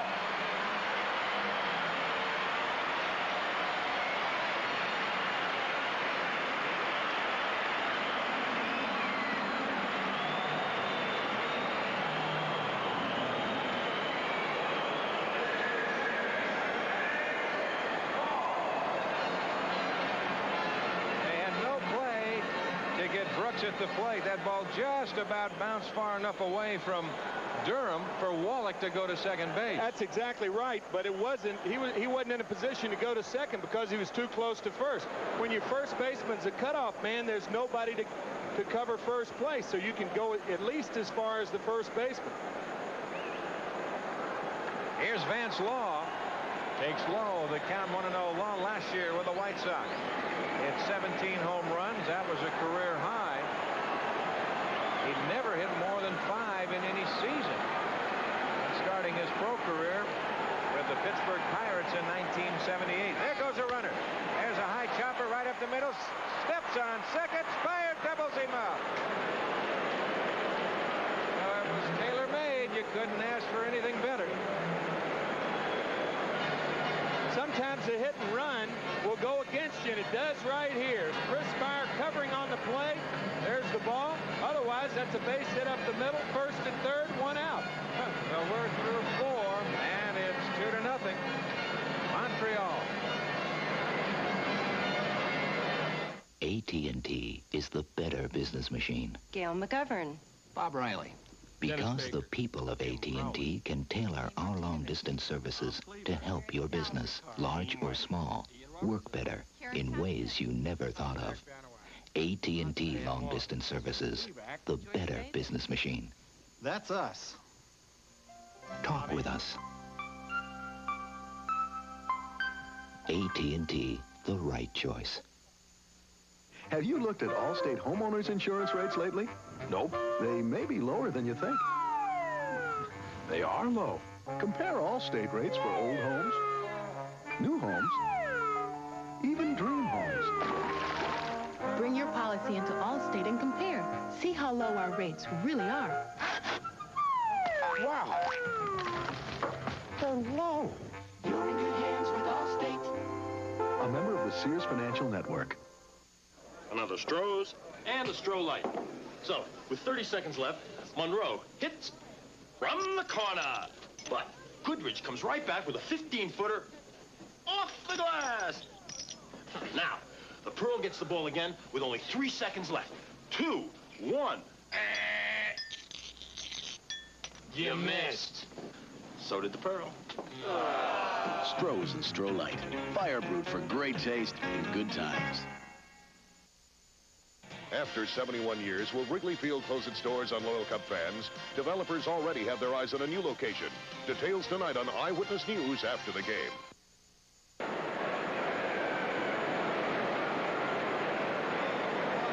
Back at Olympic Stadium along with Tim McCarver, I'm Don Drysdale. Happy you've joined us tonight for ABC's Monday Night Baseball. Ron Say will lead off the top of the 5th inning.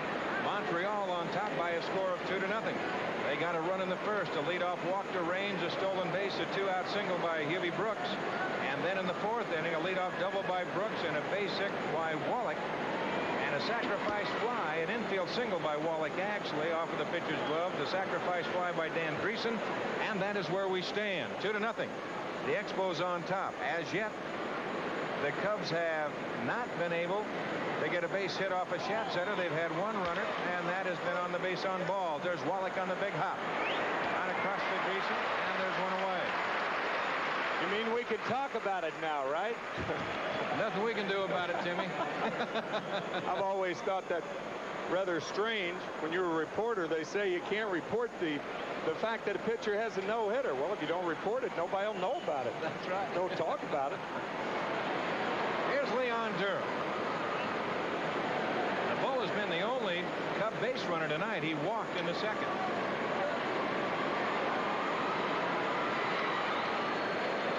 0-1 the count.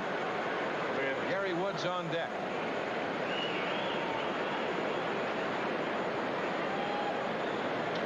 There's Gary. Here's a looper. That will be the first base hit for the Cubs. A little looping line drive to left by Leon Durham. And the Cubs are on the board in that department. And it'll bring on Gary Woods. Some of you people around the country might be wondering, what about Matthews? Well, Gary's been out of the lineup. He's had arthroscopic surgery. Under rehabilitation right now. And I'll guarantee you one thing, the Sarge will be back as soon as he can get back. You got that right. As soon as he can walk.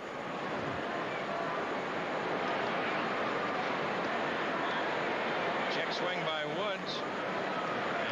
And it'll cost him. Lee Wire did not give the call. Home plate umpire Ed Montague says, I'll take care of that myself. So much for platooning. Leon Durham is the only guy on base, and he's the only left-hander in the lineup. Isn't that amazing? A high chopper. Wallach has to hurry. On across to Dreesen in time. Moving to second base is Durham. Good, strong, off-balance throw by Wallach. Tim Wallach has made all the plays at third base, and he gets the high hop on the rug there to throw out Gary Woods. They're comparing Wallach with Mike Schmidt now. That's how much of an improved third baseman he is now and has been over the past couple of years. Of course, Mike Schmidt now a first baseman, right? That's where they've put him. For a while. Yeah. I didn't see anything where that was etched in stone. Here's Chris Spire. Fastball inside. Good fastball by Schatzeder.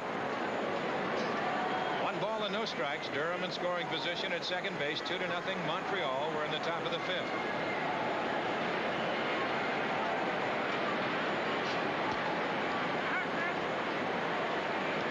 The count.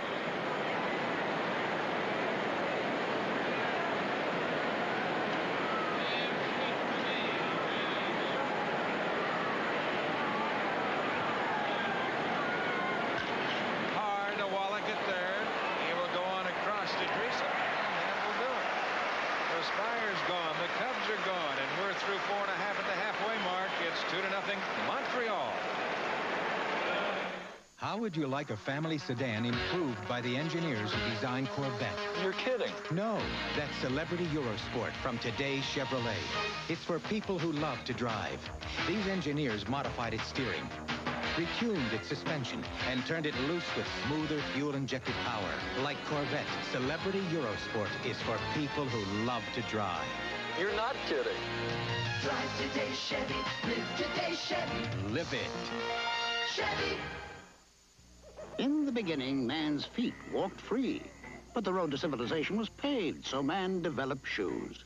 Soon after that, man developed athlete's foot. Egad. Today, there's Mycotin. Mycotin cures athlete's foot. It's the only athlete's foot medicine you can buy with myconazole, a patented ingredient recommended by specialists to cure athlete's foot. Mycotin in spray, powder, or cream. Use the Mycotin coupon in your Sunday paper.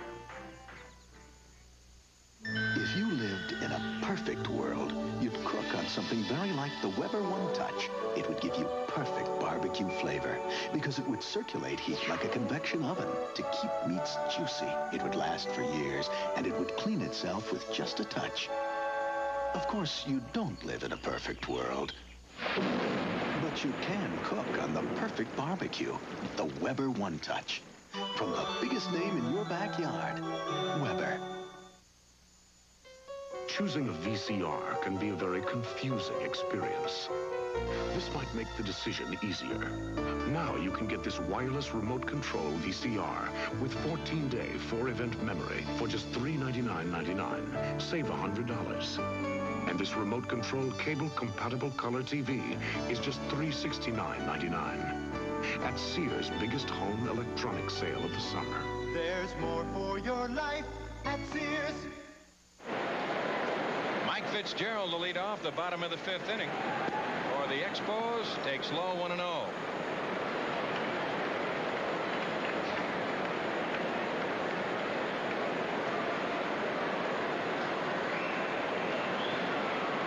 Fitzgerald bounced to the first baseman, Leon Durham, with Fontenot covering his first time at bat, 0 for 1.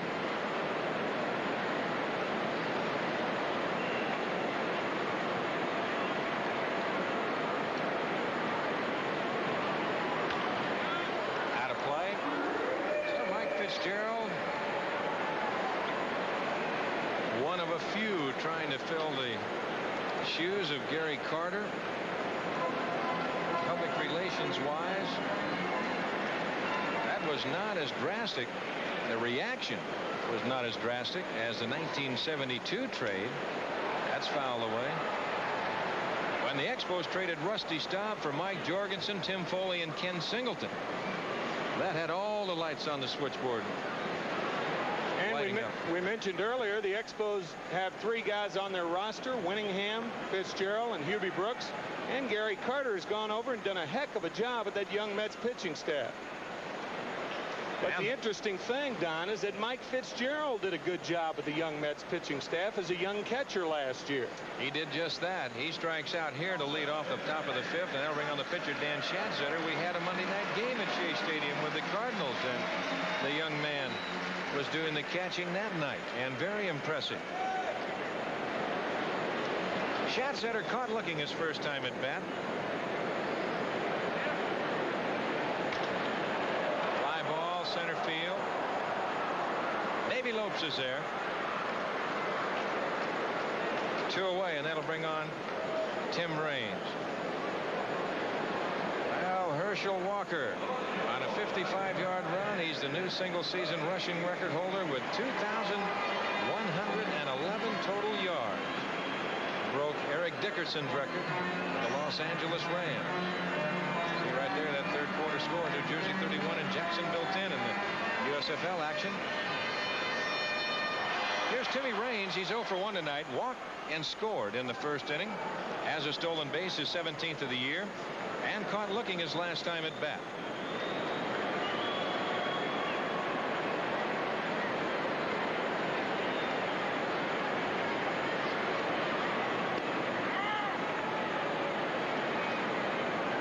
Not nearly as effective this year right-handed as left-handed. He's batting only .217 from the right side and over .300 from the left side.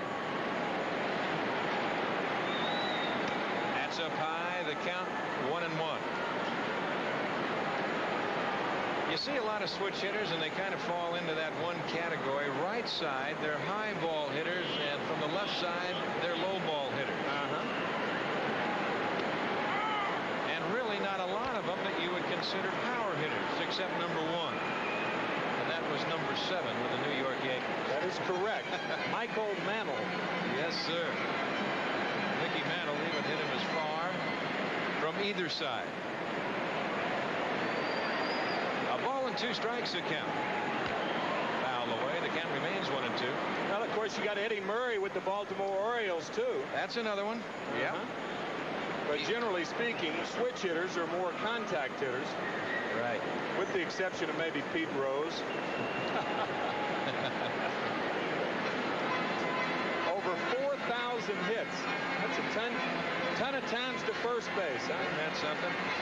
That's a lot of time just putting your shoes on. He has more hits than Cesar Cedeno and Davey Concepcion combined. And both of them have over 2,000. Up high, 2-2 the count. It's going to be interesting if Pete makes the date and his hit on his prediction. he's talked about, what, August 22nd? Middle of August, last week in August.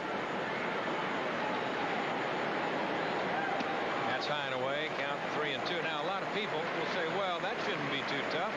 He's the manager. He can do what he wants. But if you know Pete Rose, he'd like to break it tomorrow. That's right. Like to go 5 for 4 every game. That's right. A full count, 3-2 with 2 outs. Montreal on top 2-0, and they get him looking. Range caught again. Now we're through 5, 2-0 Expos. We'll return with the Cubs and the Expos after this word from our local station. Stallone's hitting the streets, and he's out for blood. Fist Sunday. Catch the rays, feel the heat, breeze on out to the summer beach. Turn it loose with the silver bullet. All you have to do is pull it. Grab a hold of a cold Coors Light. The flavor's heavy, the weight is right.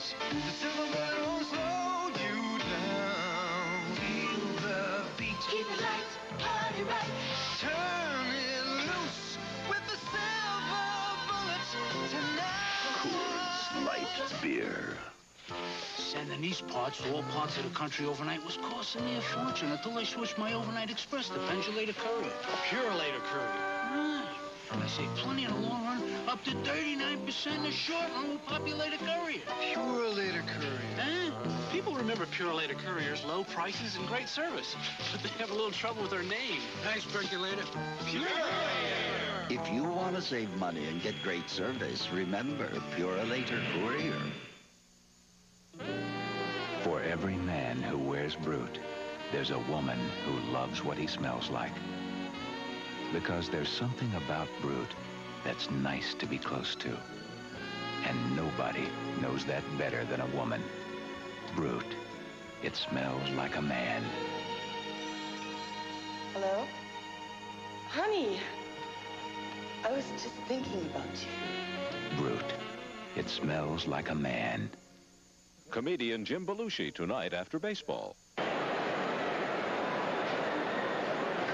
Well, it's that time of year again, and this weekend ABC Sports will cover the U.S. Open for the 20th consecutive year. We'll present the third and final rounds in our live exclusive coverage on Saturday and Sunday, June 15th and 16th at 2 o'clock Eastern. Fuzzy Zeller expected to defend his championship, which he won last year. And remember that great playoff round after being tied by Australian Greg Norman in a dramatic final round.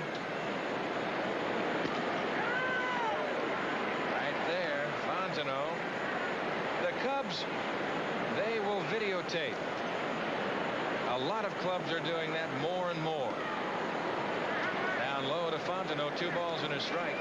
That was our old pal Bob Searles. He was originally with the Philadelphia Phillies, and he came west just like a ton of other guys from the Phillies. Players, management, front office. Dallas Green rather depleted that organization, wouldn't you say, Don? I would think he did.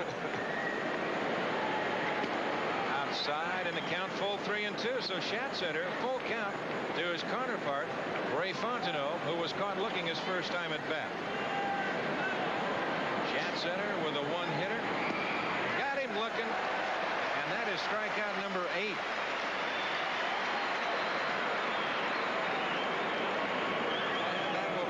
Davey Lopes. Schatzeder setting a single season high right now this year. At his 8 strikeouts. Here's Lopes. 0 for 2. He struck out. He's popped to second.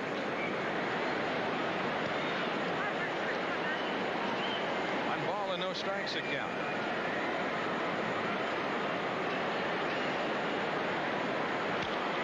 Foul right side.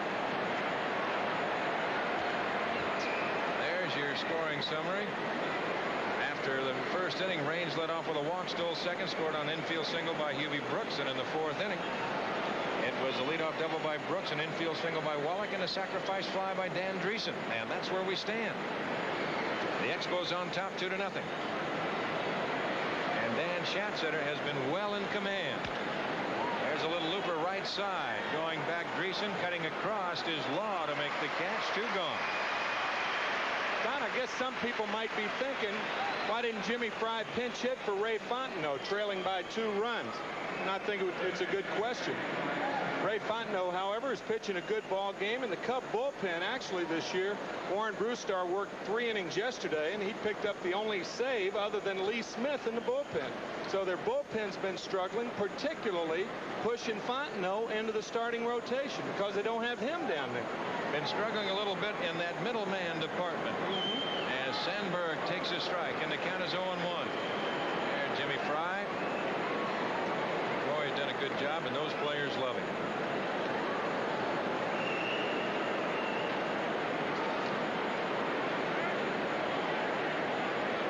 0-1 the count, 2 outs.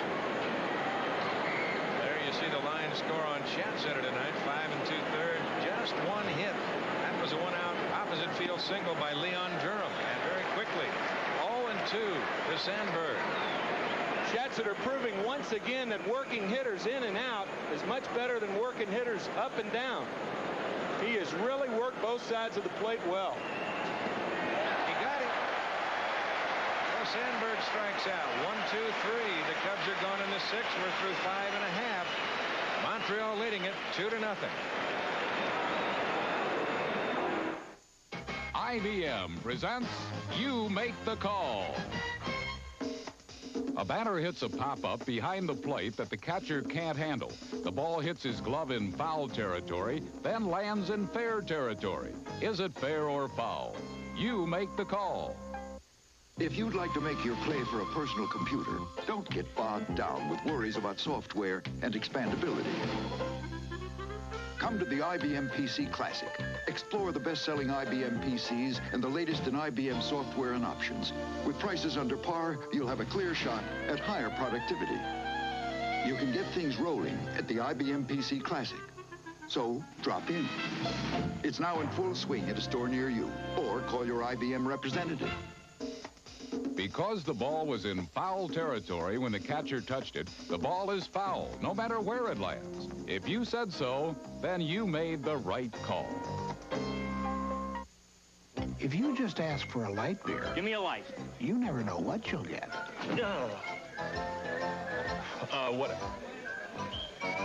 What I wanted.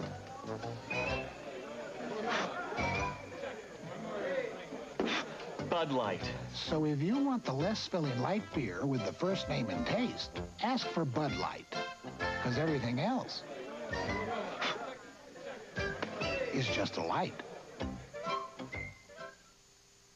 The U.S. Open is golf legends Bobby Jones, Ben Hogan, Arnold Palmer, Jack Nicklaus, Tom Watson. Live coverage begins Saturday on ABC. A nice shot of Olympic Stadium here in Montreal. In a couple of years, they will have the roof on, and we understand that that will be a retractable roof as Jimmy Wolford leads off here in the bottom of the 6th inning. He has been caught looking, and he lined a short 0 for 2. On deck is Andre Dawson.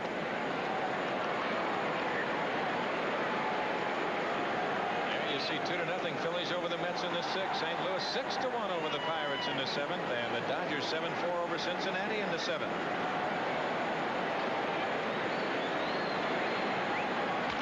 That's the right center field. Lopes moving in a hurry. He won't get it. It'll go to the wall. Wolford, pretty good speed to second base. He'll turn and hold right there.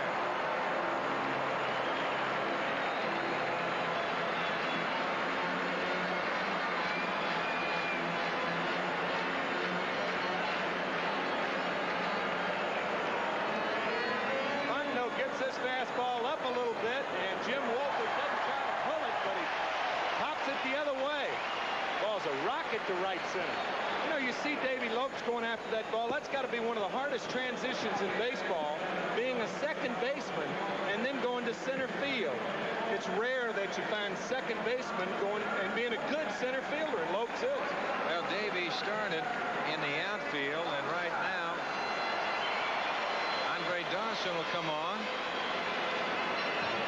And we have a pinch runner at second base. It'll be Herm Winningham. He'll be running for Jimmy Wolford. Well, Winningham, good speed.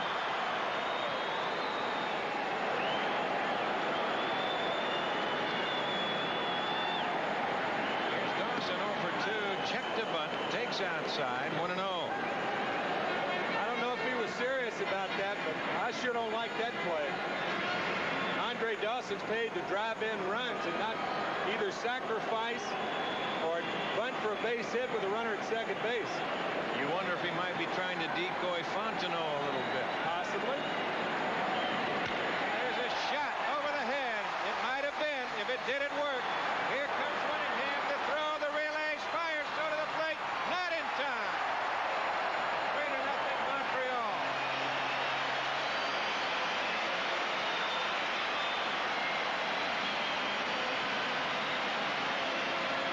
Herm Winningham had to hold up on this ball because he didn't know whether Spire was going to catch it or not. Now when he breaks, it's almost too late, but Bob Rogers making the right move again. Had that been Jim Wolford, he might be an out at home plate. It did not appear that Spire got a good grip on that ball on the relay. You saw it kind of sink into the mat, tail away from Jody Davis a little. It's also wet in that on that rug out there too, Don. Exactly. The dark spot, that's the story. The Expos on top, 3-0. Here's Huey Brooks. Takes inside.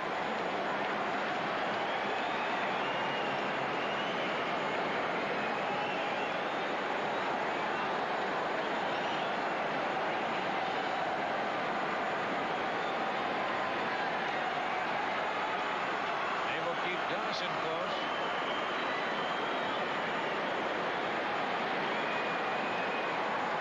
Dawson with his 31st RBI of the year.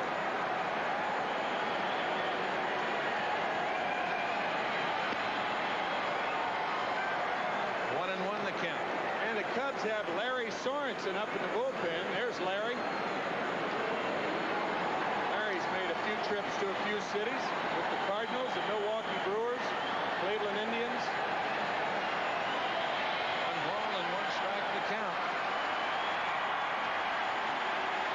Here at Olympic Stadium trying to get the Canadian version of the wave going.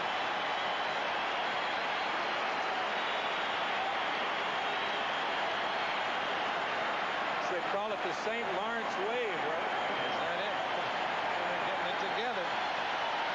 And the count moves to 1-2.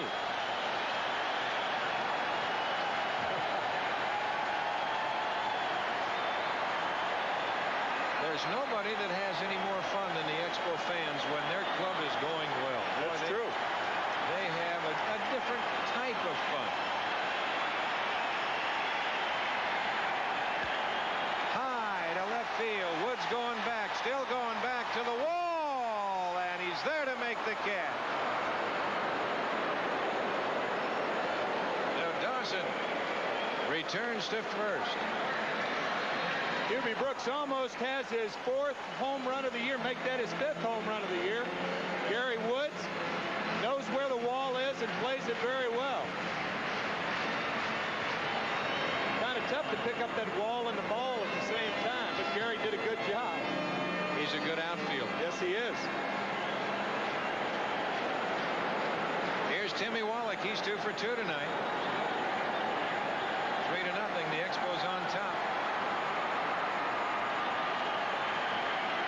Keep Dawson close. They've scored in the 1st and the 4th and once so far here in the 6th.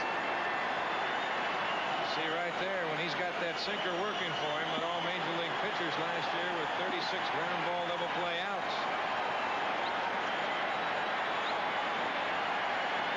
Up here in Quebec, of course, about 85% of the people speak French. Ray Fontenot has a French origin down in Lake Charles, Louisiana. Bounce to the hole. Spire to Sandberg. That's all they get.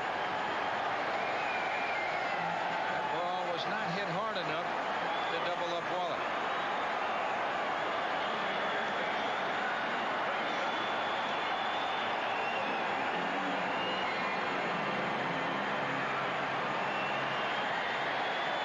So that will bring on Dan Dreesen.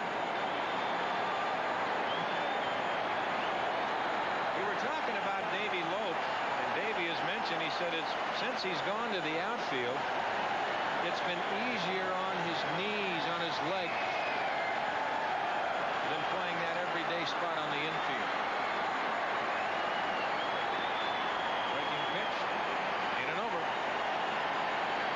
it's also an easier adjustment for him going to center field because of his speed. He's always had a good throwing arm.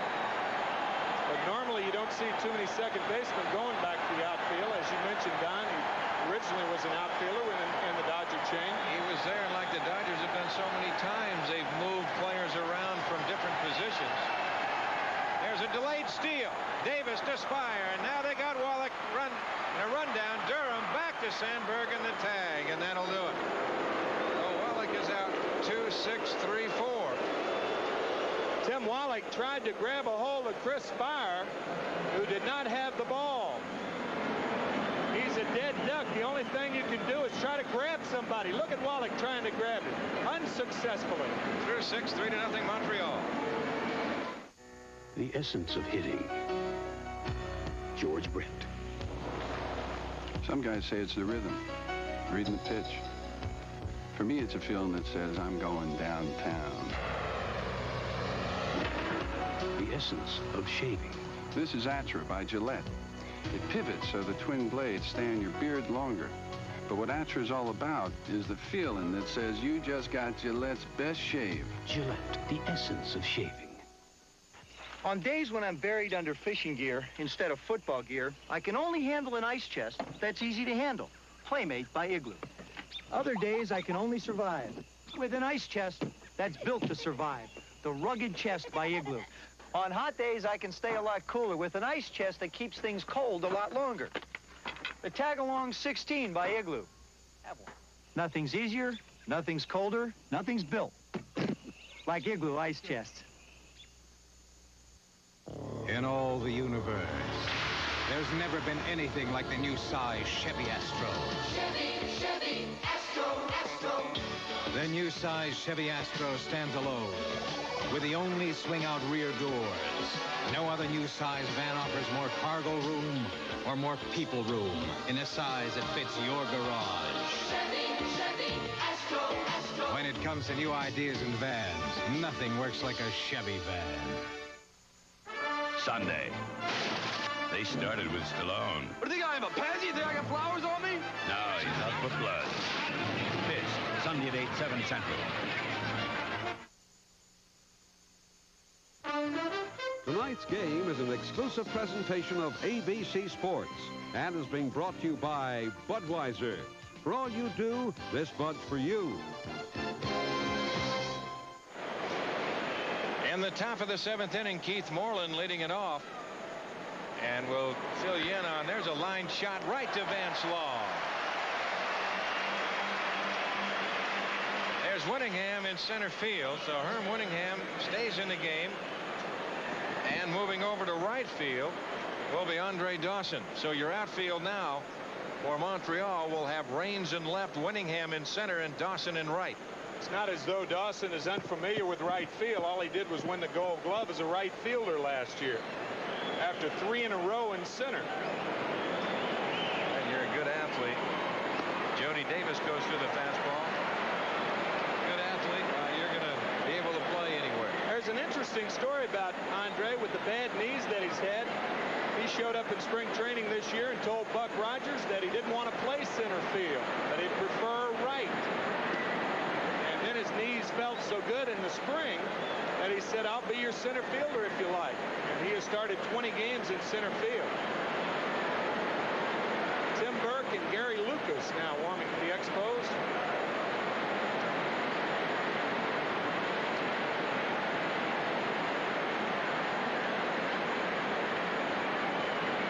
Some American League scores for you. 3-3 tying to 6. Baltimore, Detroit, 6-4 Minnesota over Cleveland, and 6-2-1 Milwaukee over Boston in the 8th, 2-0.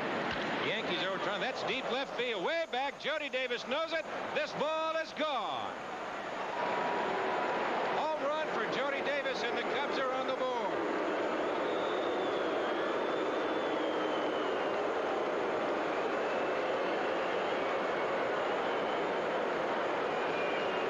Jody Davis with 19 home runs last year, 94 RBIs, the most RBIs by a Cub catcher since Gabby Hartnett way back in 1935. 5th home run of the year for Jody, and you talk about getting all of it.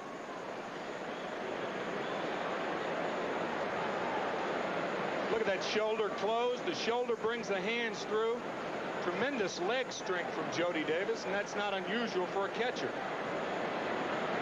Now Davis with his 5th RBI. Ron Say had a good pitch and popped it up. There's Timmy Wallach. 2 gone.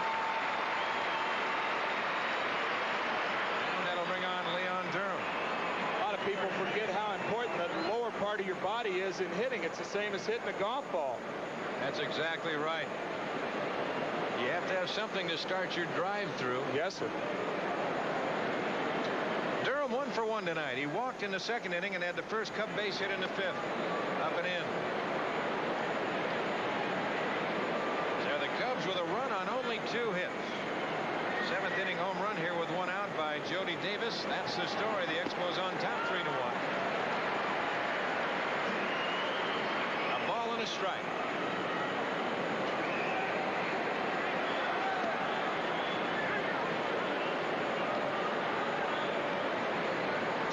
Count.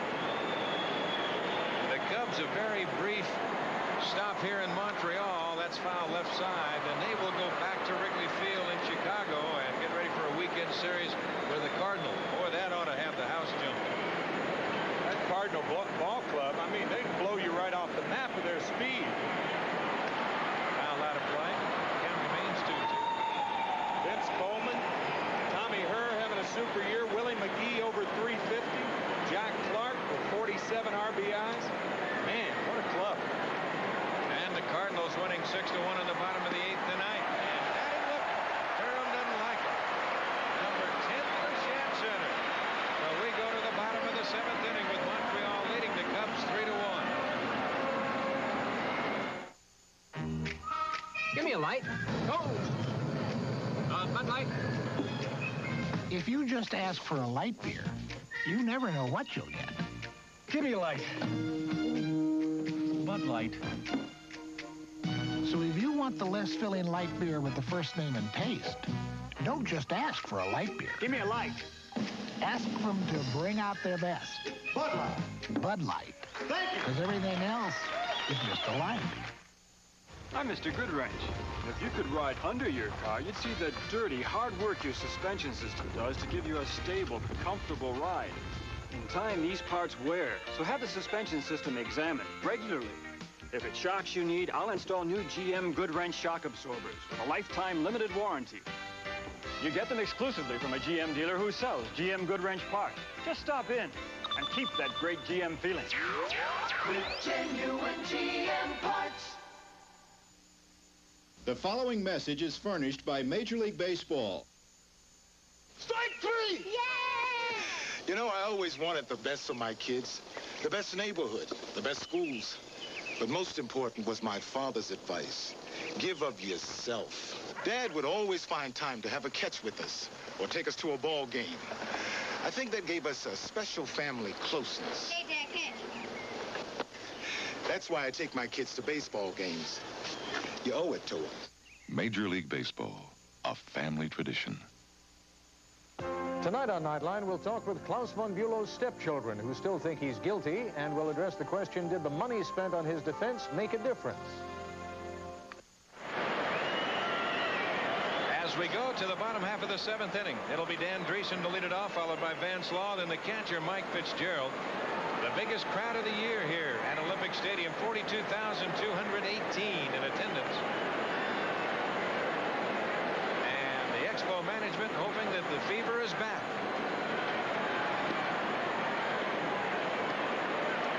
There's your attendance.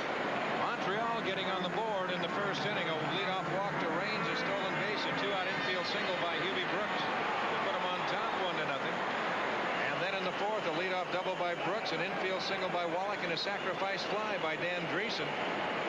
Made it 2-0. They made it 3-0 with a leadoff double by Wolford in the 6th inning. Winningham running for Wolford scored on a line drive single by Dawson. Those were the 3 Montreal runs. And Jody Davis hit a 1-out home run for the Cubs in the top of the 7th.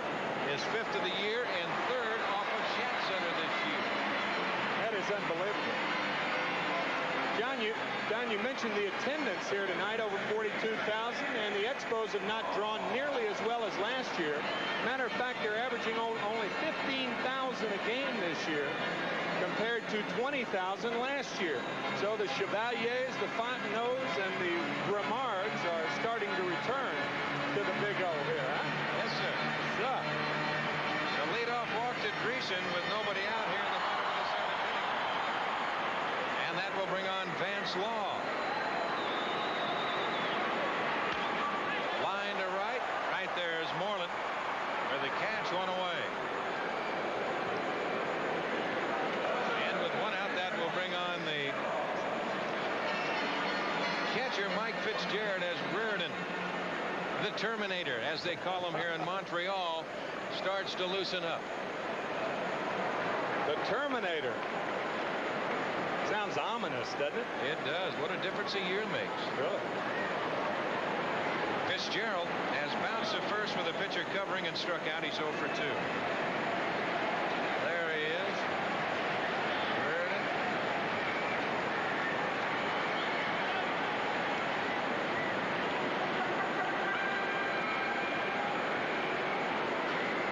Three to 1. The Expos on top. 1 out, 1 on. We're in the bottom of the 7th inning. Should be 2. Spire to Sandberg for 1, and they double him up. So just like that, Montreal gone in the 7th. No runs, no hits, no errors. We're through 7, 3-1 Montreal. The look is lean and trim. The car is Cavalier. From today's Chevrolet.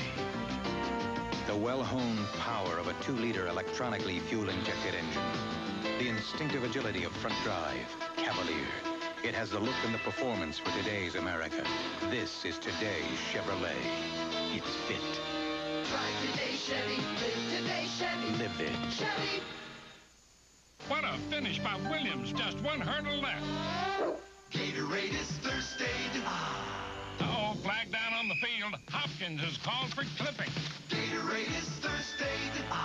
Nice comeback by Reynolds, facing one of the most consistent players in the game. When you exercise, you lose potassium, fluids, minerals. Gatorade Thirst Quencher helps put them back fast. That's why the pros drink it. It's Thirst Aid. Gatorade is Thirst Aid. For that deep down body thirst.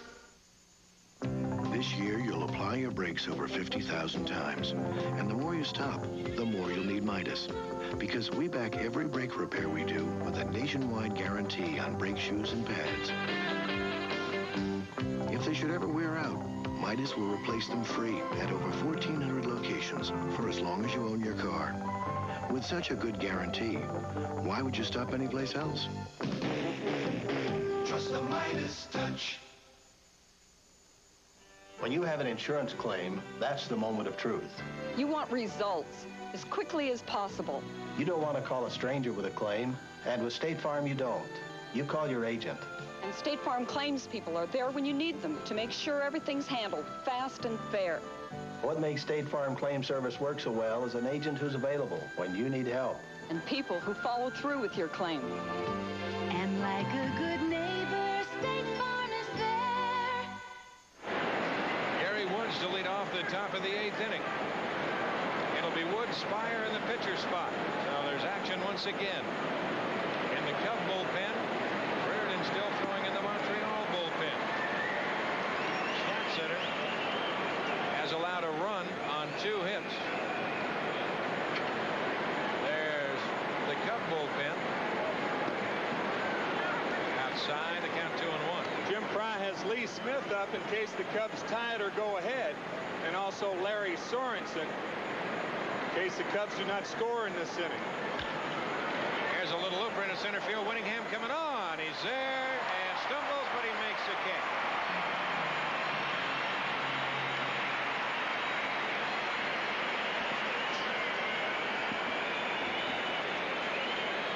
Well, a smiling Herm Winningham wasn't smiling 5 seconds ago. Makes the catch. Now watch the after effect of catching the ball in your web. Now there's one gone, and that will bring on Chris Spire. Brian Diet has moved to the on-deck circle.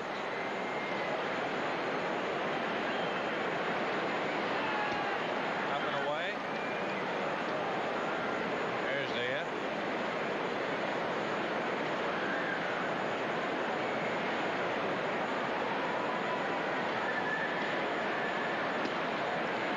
It's 2-0.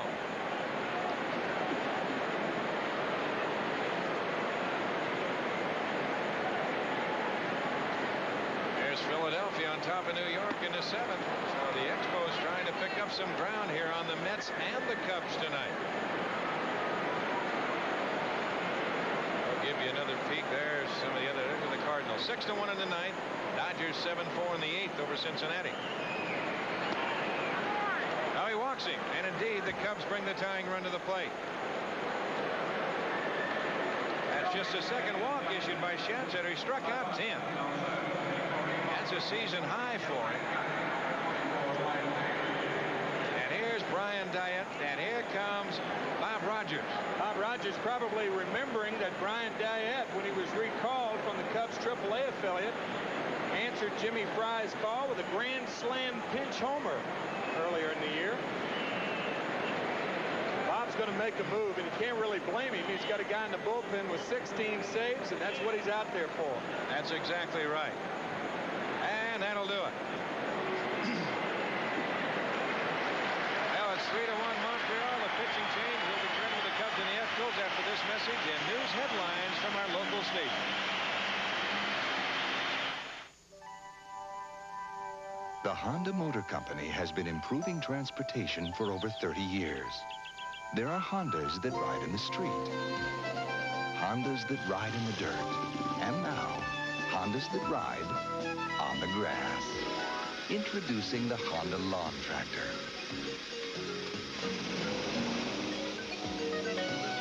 Test drive one at your Honda Lawn and Garden dealer.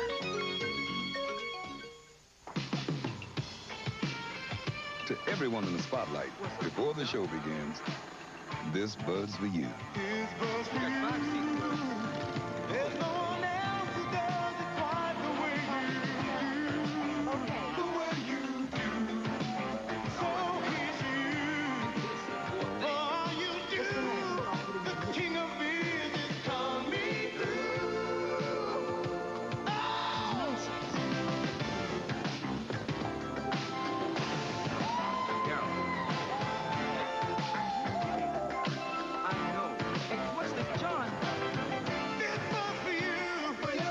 Showtime, baby. Hey, just for you, that distinctively clean, crisp taste that says Budweiser. Hey, man, nice job. This bud's for you.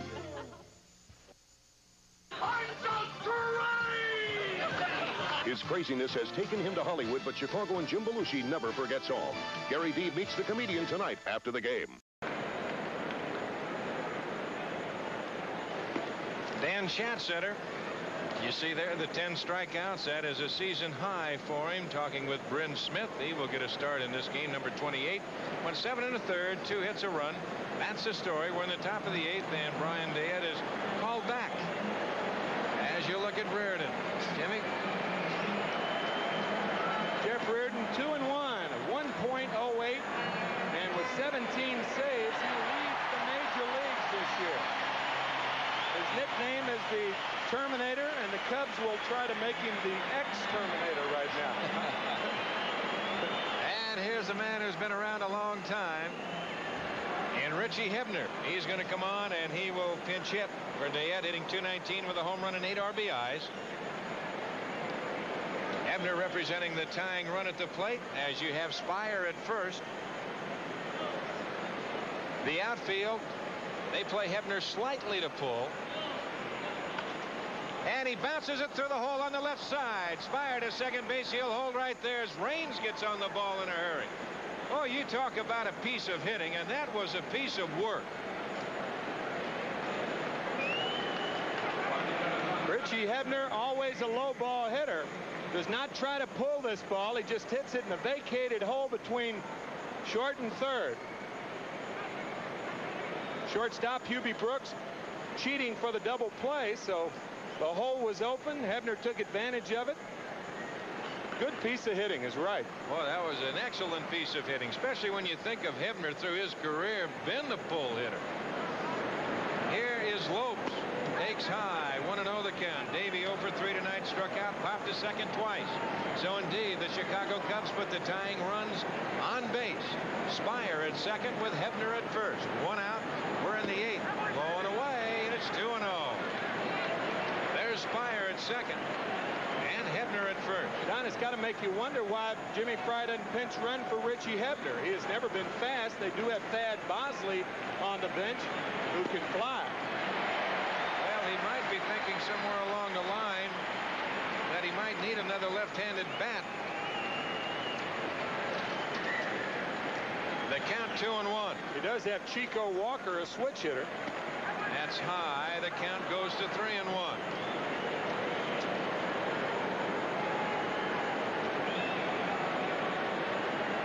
The story. Montreal on top 3-1, but the Cubs trying to threaten here. They are threatening in the 8th.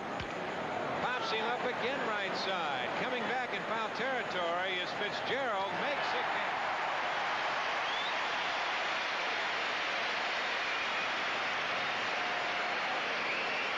So there's 2 outs.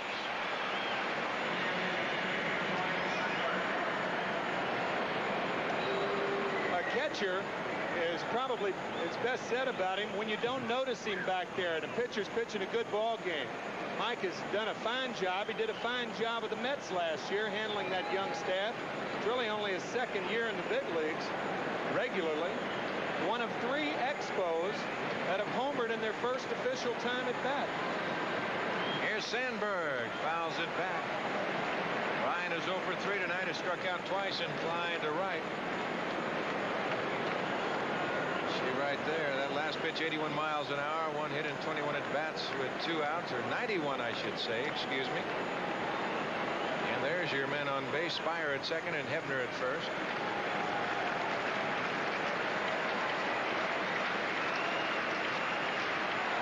Oh, that got away from Fitzgerald. Rolling over by the Cub dugout as both runners advance. Oh, hello, he might have been crossed up. And a break for the Cubs right here, and a base hit can tie it. Usually when the catcher goes out to talk to the pitcher, after this happens, it's a cross-up. Look at Fitzgerald leaning right. When you lean right, you're looking for the breaking ball to break away from the batter. And Fitzy out to talk to Reardon, and I think he was crossed up. And now they're going to use a pinch runner, Larry Boa.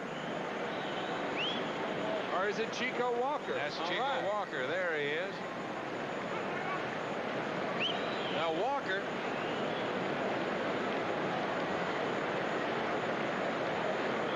running at second base. You've got Spire at third. Now Walker representing the tying run with Montreal on top 3-1. We're in the top of the 8th inning. 2 outs and 2 on. Don, you talk about a harrowing experience. When you're a catcher looking for the local, you get an express. Look for the curveball, you get a fastball. Sometimes you don't even lay a glove on it. Fortunately, Fitzgerald did.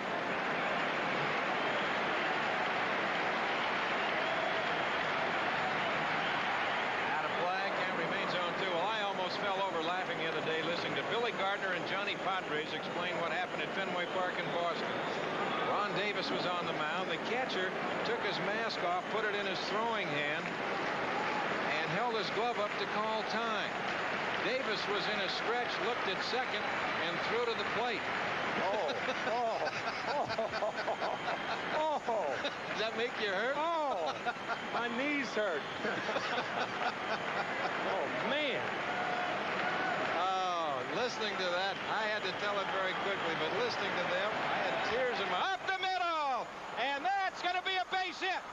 Here comes Winningham, the throw to the plate. Offline, second base, Sandberg. We're tied at 3.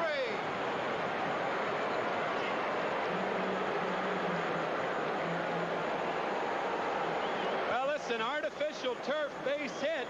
A 38 hopper up the middle. It looked like it hit that seam right there, and that ball just shot up in the air. Winningham His throw is offline, and Sandberg goes to second base quite alertly, and now the Cubs are in a position to win this thing. They have the go-ahead run at second base, and Keith Moreland will be the hitter. So the Cubs have even the score against the Terminator.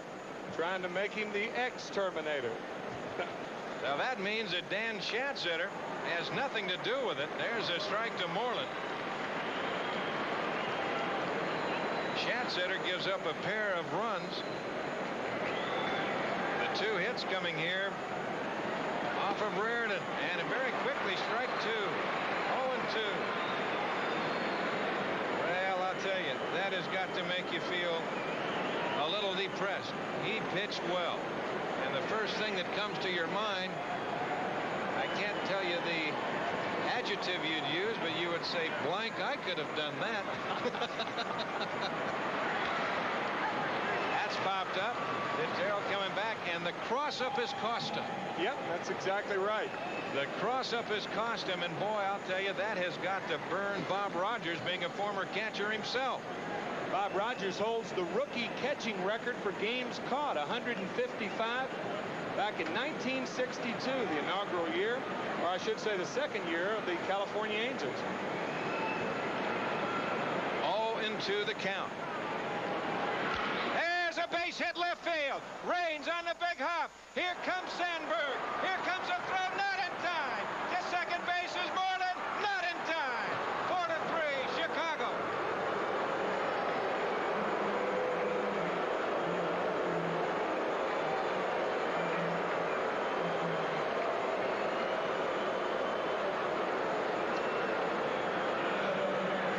Jeff Raines had to count 0-2 to Sandberg, and he got a hit. Now it's 0-2 to Keith Moreland, and he hits a hanging breaking ball.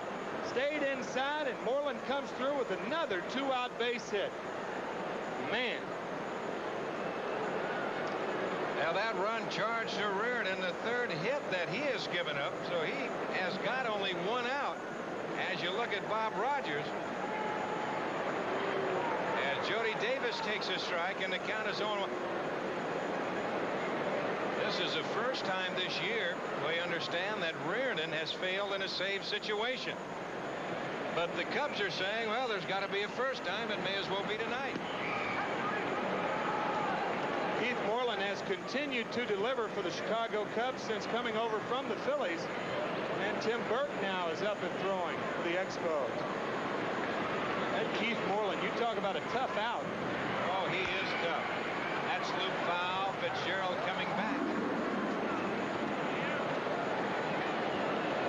There are a few 2-strike hitters that I've run into, or when I was a player, Don. One was Dick Grote, an outstanding 2-strike hitter. And I think Keith Moreland is one of the best 2-strike hitters in the game today. You know who made himself into one? Rico Cardi. And strike 3 call. To take the lead on 3 hits, and we'll return with the Cubs and the Expos after this word from our local station. The nationwide craze to look like the rock star Madonna tomorrow on ABC's World News tonight. We're Manufacturers Hanover, helping you grow wherever you are. A couple buys their dream house in Denver. Our mortgage corporation made it happen. A tool and die firm selects our treasury management system in St. Louis. Our bank's financial management system subsidiary developed it. A homeowner buys a lawnmower in Portland. That's our MasterCard he's using. We're Manufacturers Hanover. And now you know why. We're called the financial source worldwide. Crow Wing, Minnesota, and Old Milwaukee both mean something great to these guys. Crow Wing means Northern Pipe, big and mean. And Old Milwaukee means a great beer, cold, crisp Old Milwaukee beer, and smooth, golden Old Milwaukee Light. It's a beauty. And Old Milwaukee. And Old Milwaukee Light. Taste as great as their name. You know, it doesn't get any better than this. America has always loved the hot dog. Well, now Wendy's has topped it. The hot hot dog was always a big family favorite. It took Wendy's to top it. We topped it with chili, topped it with cheese. There were always hot dogs. Now there's Wendy's hot dogs. All beef hot dogs with your choice of toppings on our special toasted buns. All freshly prepared for you. So hot dog it down to Wendy's. The great American hot dog, topped by Wendy's. Big money excitement, weekdays at 3:30.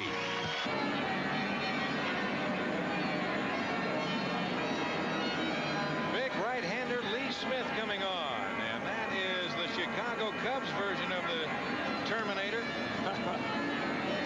He has terminated a lot of ball games for this club over the last 4 years. I guess you can call him anything you want to call him, but he is tough.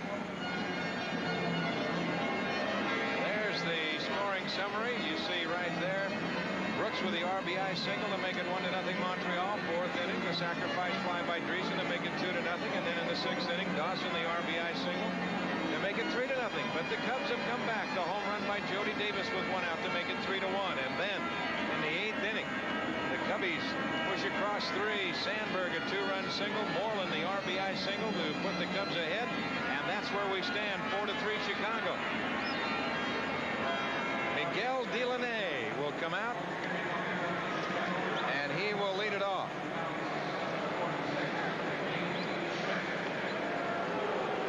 So Delaney hitting for Reardon.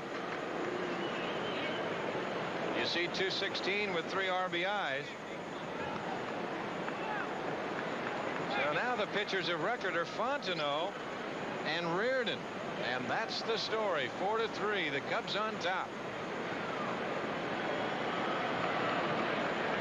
Delaney back in 1979 had the highest batting average since Tito Francona with the Cleveland Indians. He had 360 back in 58. Delaney hit 340 that year. And ironically, Tito's son Terry is playing for the Expos now. That's right. Big Lee Smith, an excellent fastball. Clock down in Houston at 98 miles an hour. That's heat on heat. Delivers a strike to Delaney with Timmy Raines on deck, followed by Herb Winningham.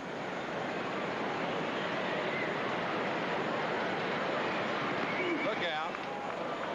You saw Ed Montague diving for cover, and the count. Well, they put 0-2 on the board, but I don't think Delaney swung at that pitch. And they will correct the board. You see Montague putting up 1-1. Wow. 1-2 to count. Well, next week on ABC's Monday Night Baseball, it'll be the Cubs once again and the New York Mets. That ought to be a great one in New York. And San Diego will be visiting the Dodgers at Dodger Stadium. You check your local listing for the game and time in your area. Got him. So Delaney down on strikes. Don, that 1-2 pitch was clocked at 99 miles an hour. Now, velocity is not the most important thing for some pitchers, but for Lee Smith it is. Late movement and location get hitters out more than velocity. But for a guy who throws as hard as Lee Smith, velocity is a key thing for him. Oh, it is, most certainly. I mean, he destroys. You could call him, they call Reardon the Terminator, you call him a destroyer. Man, he can put some bad thoughts in the mind of a hitter. Smith, a giant of a man, stands 6'6". Big arms, big legs, and he wheels and coils, and he comes right at you. Lee had 33 saves last year, second in the National League to Bruce Sutter. Timmy Raines hitting from the left side for the first time tonight. Down the left field line of his fair, it's extra bases. It'll go into the corner, fair ball. Raines on his way for 2. Woods running it down. Raines is second, he'll hold there with a double. The Expos come right back and put the tying run in scoring position. We got a dandy on our hands, don't we? Oh, we do. Yes, sir. You saw Richie Hebner with a good piece of hitting in the top of the 8th, hitting the fastball to left field. And now you see Tim Raines ripping one down to left field. Now, what in the world's going on here? Well, I think what they want to do, they want to double check right here and say, whatever you do, let's keep an eye on Raines at second base. But you don't want to do that at the expense of forgetting the guy with the stick in his hand, right? Nope, and you've got Herm Winningham at the plate. So you've got Spire, you've got Sandberg, you've got Davis, and you've got Say. And the man conducting the little seminar is the skipper, Jimmy Fry. Well, the one thing in favor of Jody Davis, if Raines does run, you have a left-handed hitter up. That'll be an advantage to the catcher, no question. You don't have that right-hander in there as the impediment when you go to throw to third base. So now Jody Davis reminding Ron Say and Leon Durham of the bunt. All sorts of animation out there. I love it. Well, you've got Winningham as kind of a stray hitter. So you can't shift Sandberg. You can't shift Spire. You've got to say, somebody keep that man close, then get back to position. 0-1 the count. The outfield fairly shallow. Keith Moreland in right waving his arm saying, am I okay? Am I okay? You want me this way? You want me this way? And they say, put their hands straight up and down, say, you're all right. That's the story. The Cubs on top 4-3.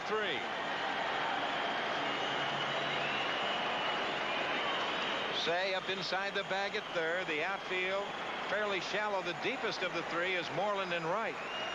There's Say looking for a possible bunt.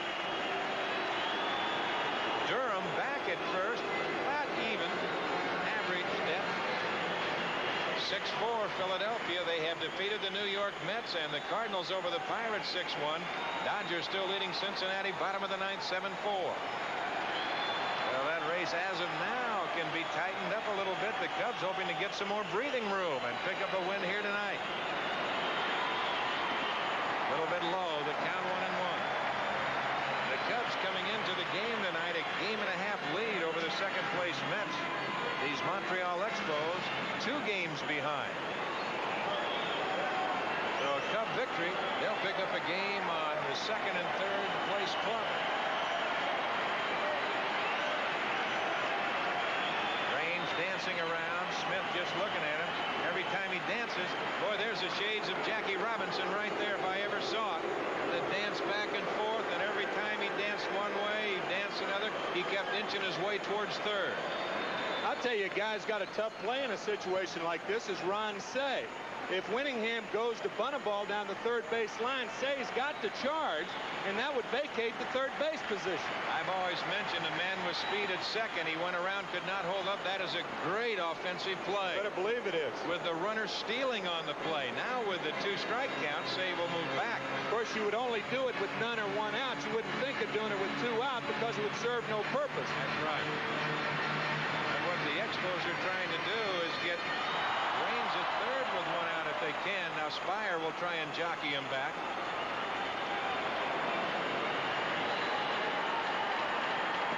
Got him looking.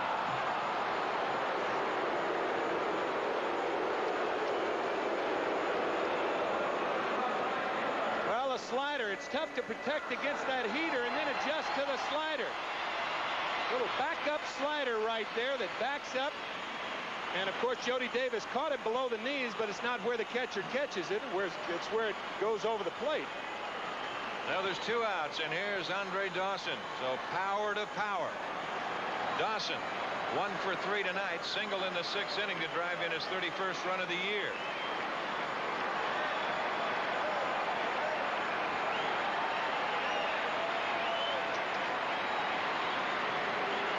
On deck is Hubie Brooks.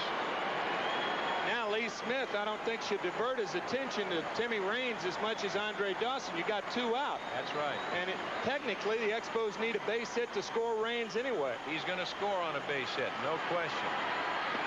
There's the breaking pitch for the strike, and the count is 0-1. You talk about Lee Smith's fastball. What about his slider? He has struck out both Delaney and Herm Winningham on sliders. Fans try to come alive, and they are doing just that. and very quickly 0-2. Smith has changed the grip on his slider, according to pitching coach Billy Connors. That's an 87-mile-an-hour breaking pitch. That's not bad. Well, he's thrown him 2, and I think Andre Dawson's going to get another one. Look at Jody sitting up outside. A little bit low. The count 1-2.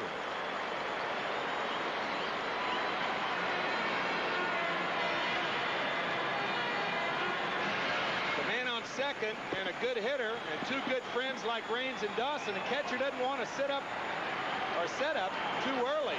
Otherwise, you tip off your location.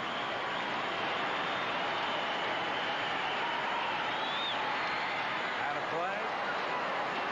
Oh, it was funny. Connors was talking about the slider coming off his index finger instead of that second finger, and that is second finger is generally your power finger on your breaking pitch, as you see the score, and that's the story where we're at. Yeah, that middle finger on your throwing hand. Right, exactly right.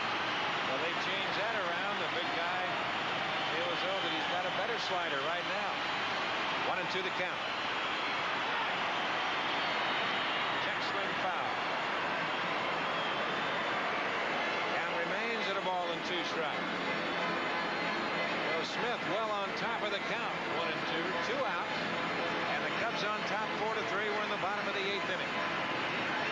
And a dandy here on ABC's Monday Night Baseball.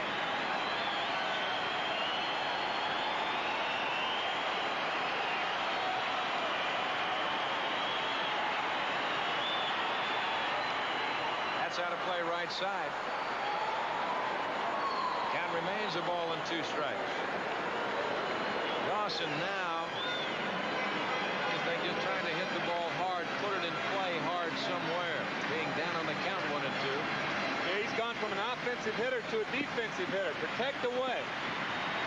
That means he's vulnerable inside. Got him. Took a little bit off. And Dawson out in front.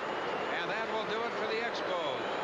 No runs on a hit, and we're through 8, 4-3. The Cubs on top. Strength, pride, tradition. For centuries, the Clydesdales have been known as a special breed. Today, the Clydesdales symbolize Budweiser's dedication to quality, superior ingredients, exclusive beechwood aging, and a distinctively clean, crisp taste only Budweiser can offer. Quality taste, because this Bud's for you. I like small cars. We need more room. Today, Chevrolet has a car for you, the midsize Celebrity. Feel the room.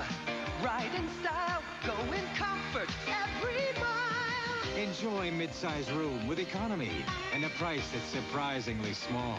Celebrity. Lots of stuff here. If this is today's Chevrolet, I like it. And we need it. Drive today, Chevy. Live today, Chevy. Live it. Chevy.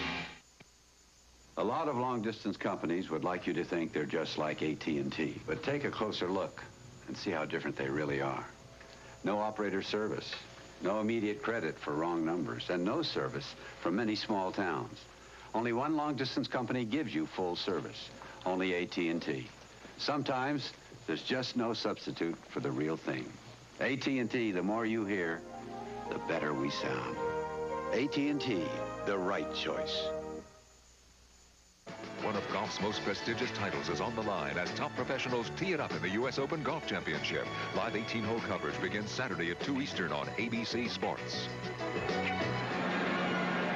As we go to the top of the 9th inning, Tim Burke, the new pitcher. Timmy 1-0, a 1.93 ERA, and 1 save. He was obtained for Pat Rooney in a minor league trade with the Yankees back in 1983. 11-8 at Indianapolis last year, the AAA affiliate of the Expos. Now he will face, say, Durham and Woods here in the top of the 9th with the Cubs on top 4-3, scoring 3 runs in the 8th inning. There it is. That's hit to left field. High, Raines back to the wall. Looks up, this ball is gone. Home home run for Ron Say on the first pitch. It's a 5-3 Cub lead.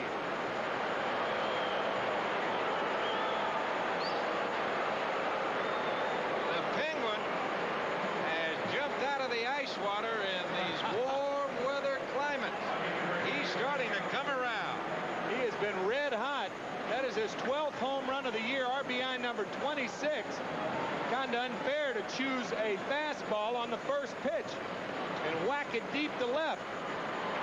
Kind of a rude greeting for the young Tim Burke. Don't even have a chance to set anybody up, do you?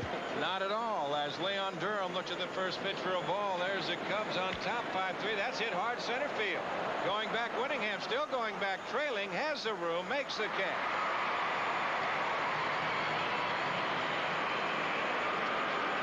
Say with his 12th home run of the year.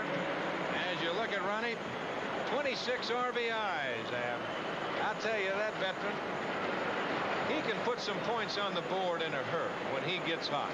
The Cubs lead the National League in home runs with 47, and tonight they've given the Expos a dose of short ball and long ball the last 3 innings. Here's Gary Woods, takes outside, and the count 1-0. Well, in this ball game tonight, it moved right along. There's been 18 strikeouts, 10 by Schanzetter.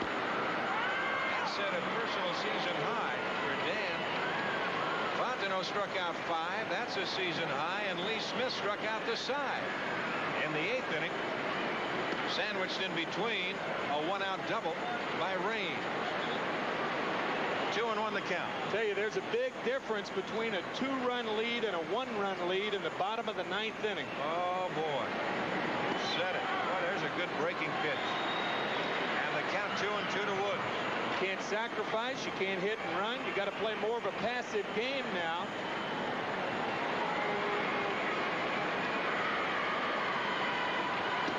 Inside, the count 3-2. Let's take a look at that windup by Tim Burke. Kind of unusual, isn't it? It sure is. He does not put his hand in his glove. Check that out now. That's wheeling and dealing. As Wood caught looking. The 19th strikeout.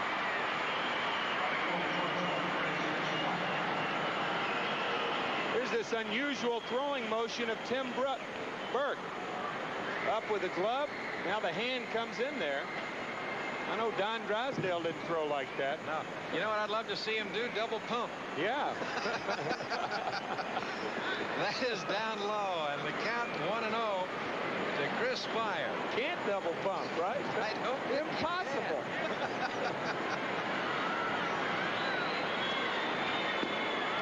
Spire goes through that breaking pitch, and the count 1-1.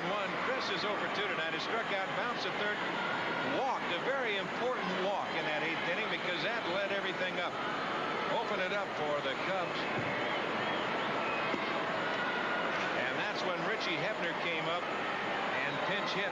Actually, Ed was scheduled to hit for Fontenot. They made the change. Hebner on the first pitch from Reardon slapped the ground ball through the left side as Spire has the count 2-2.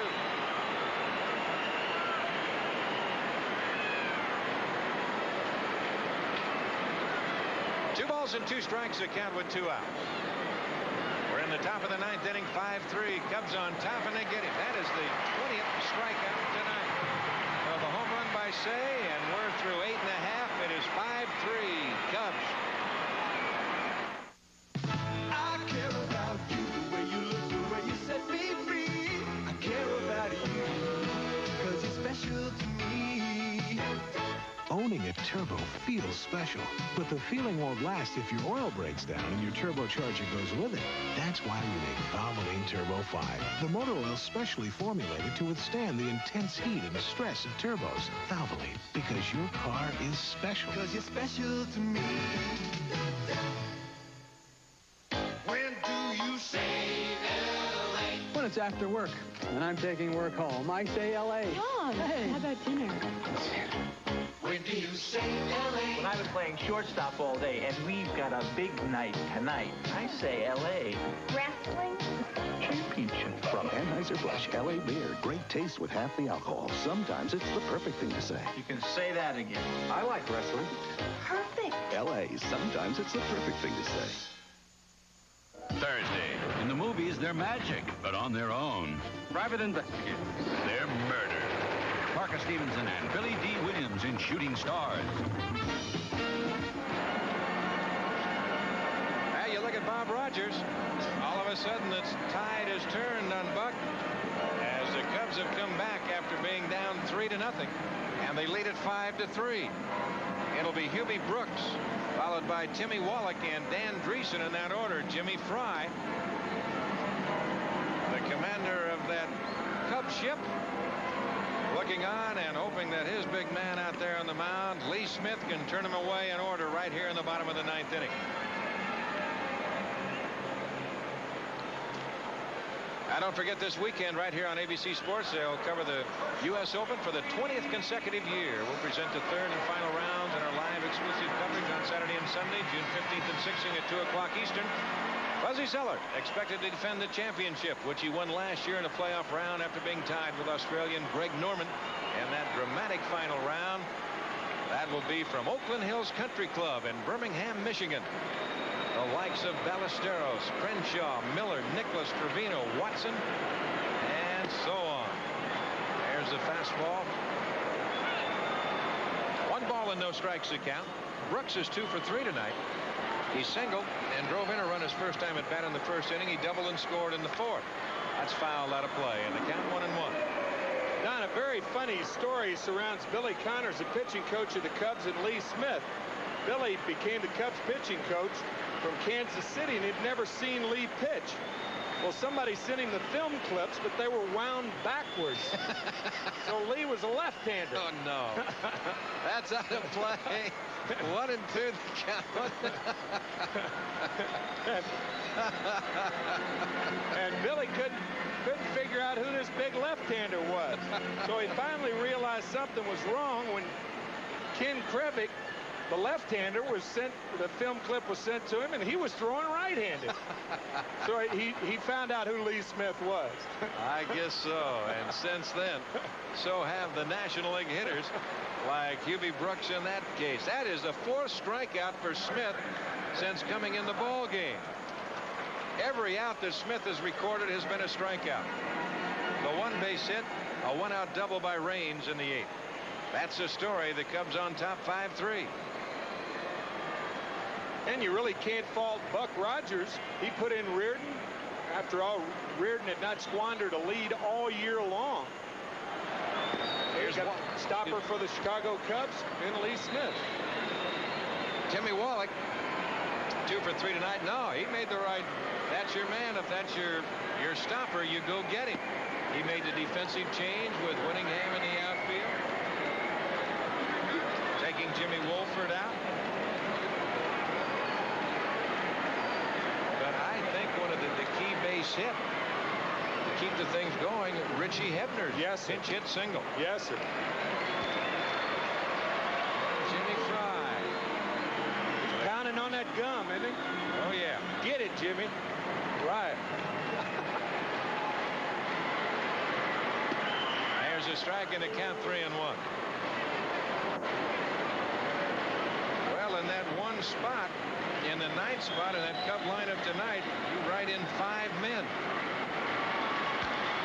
Pops him up left side. Coming back is Jody Davis, and he'll run out of room. In that pitcher spot with Fontenot, he was 0 for 2. There's Jody. Then Diet was announced. He gave way to Hebner, who had that key bouncer to the left side. He gave way to Walker after the wild pitch on the cross-up. And now Lee Smith.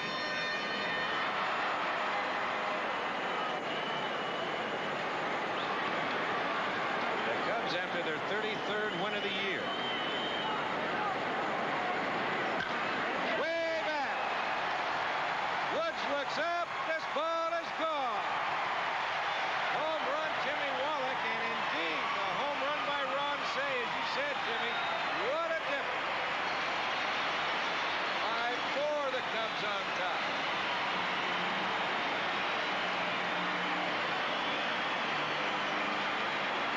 Home run number 4 for Wallach. And Tim Wallach has such an unorthodox swing.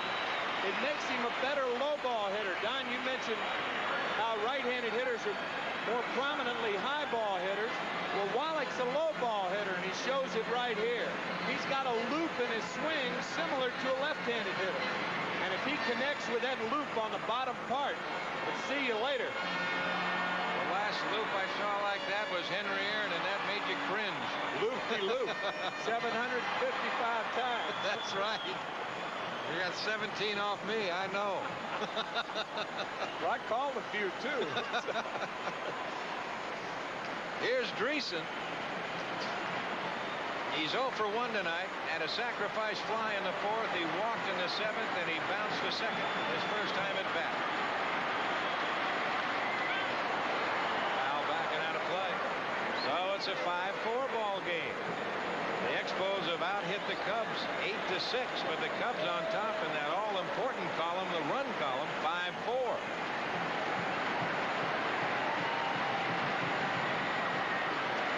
One and one the count.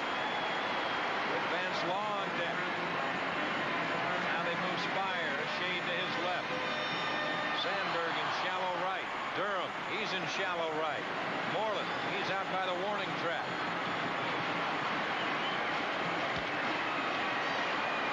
Foul.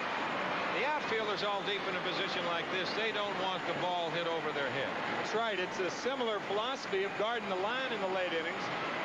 And I would guard the line with Leon Durham in a situation like this. And he's over there, but a lot of managers do it just because it's been done in the past. Down low, 2-2 the count. Brian Say at third in the normal position, not on the line.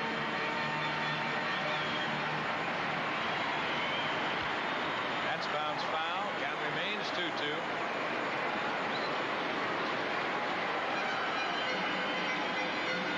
There's Ronnie. Ronnie is not on the line at third base, but Leon Durham is on the line to guard against the double for the extra base hit at first.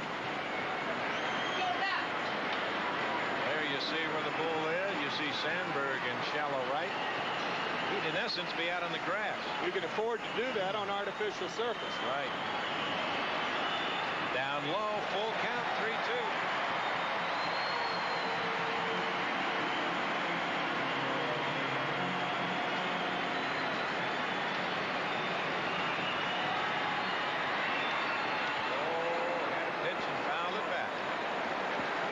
Count 3-2.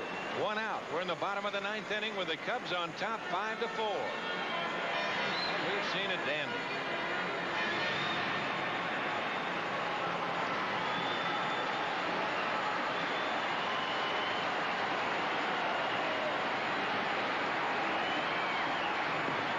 He walked him.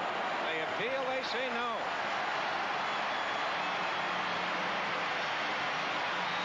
It's a tough pitch to hold off of. Watch Dreesen hold up. Don't have much time to think. I didn't think he went around the second walk for Dan Dreesen. A lot of times when you talk about Dreesen, you don't think he's that selective. And he led the National League in walks back in 1980 with 93. Now, Dan's been a good hitter. All of his career, and that'll bring on Vance Law with a tying run at first base. Durham will hold. 0-1 to Law. Law is 0 for 3. And right there's a young man you were talking about, Terry Francona.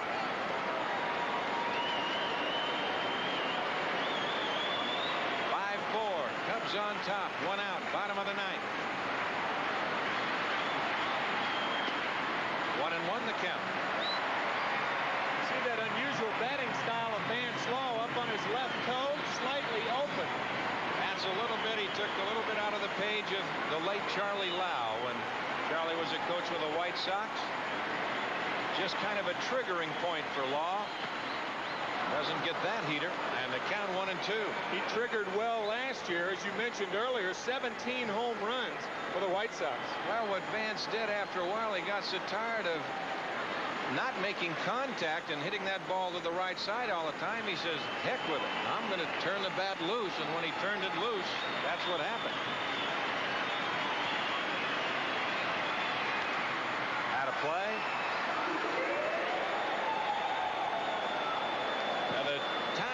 first with one out, and Dan Dreesen. 5-4, the Cubs on top.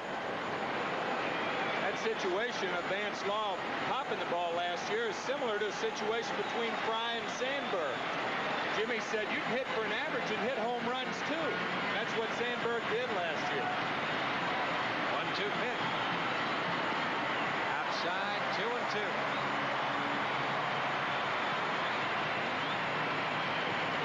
5-6-0 for the Cubs, 4-8-0 for the Expos. Crowd of 42,218 in Olympic Stadium tonight, the largest of the year. Got him on a good fastball.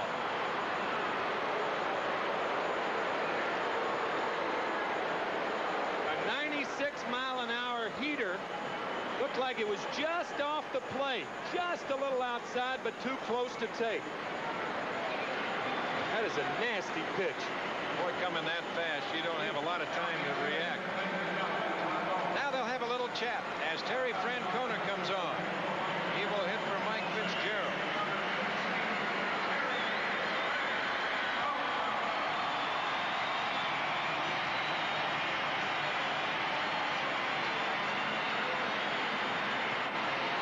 Average with 7 RBIs. Francona not really a home run hitter, more of a contact hitter. As you see, no home runs this year.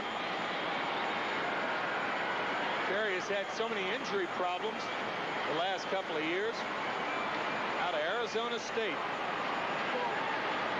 Tore up a knee at Busch Stadium in St. Louis in 1982. Was in a cast for about 4 months. Steve Nicosia out on deck. It's Francona and Smith right down to the wire. The Cubs and the Expos.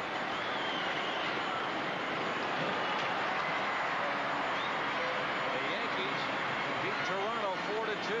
Bob Shirley the winner and Doyle Alexander the loser. So now the Blue Jays have lost 3 in a row after taking the first 2 from the Tigers in that 4-game series over at Exhibition Stadium in Toronto over the weekend. Out of play.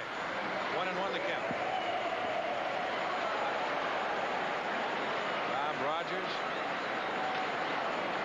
The wheels spin. Jimmy Fry, you know what he's doing. He's over there chomping on that gum in the third base dugout. See, they want the fastball away. Low. Jimmy Fry putting a new piece of gum in his mouth. Yeah. 2 balls and a strike.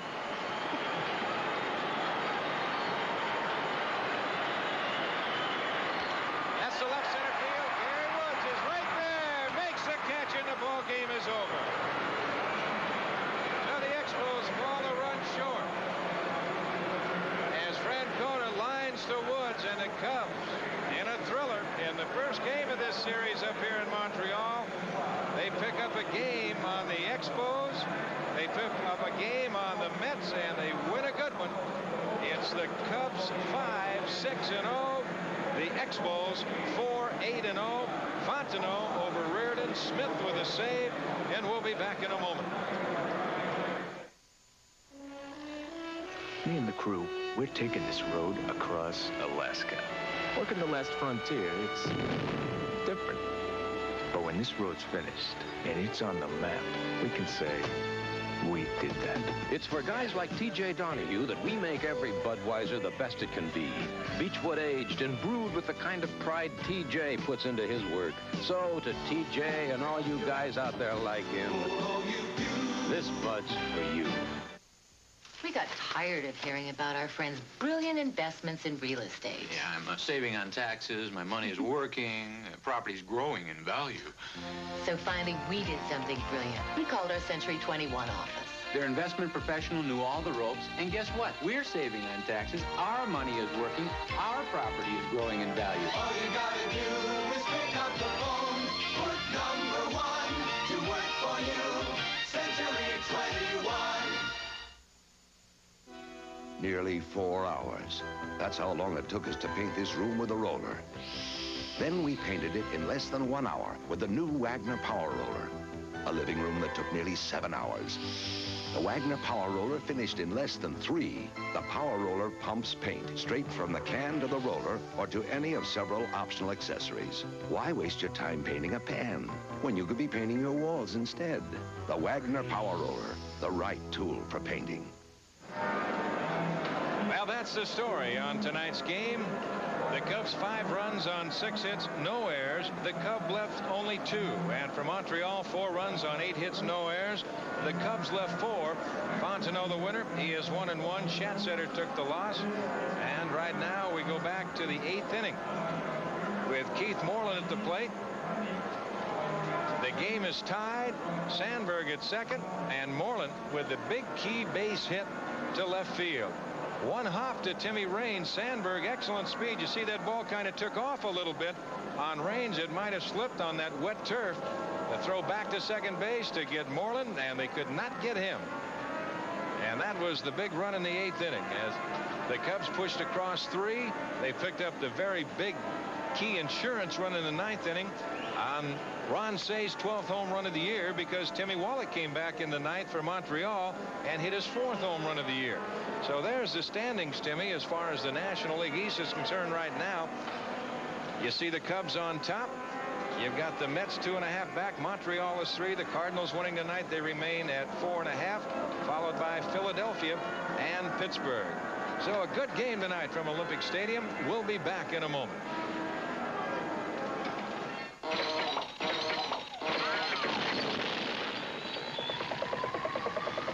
If you're having trouble cutting your lawn, you should know about Honda's side discharge mower.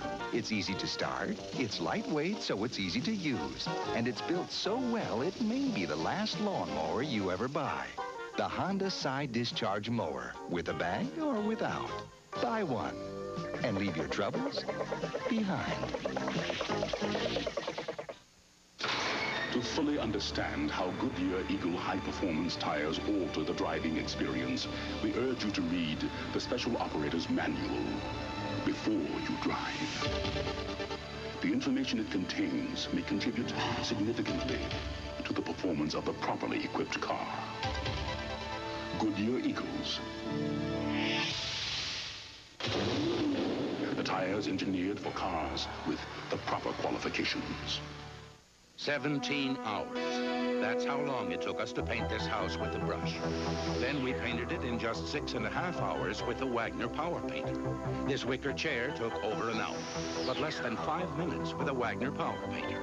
A shutter that took 20 minutes, a Power Painter finished in only 3.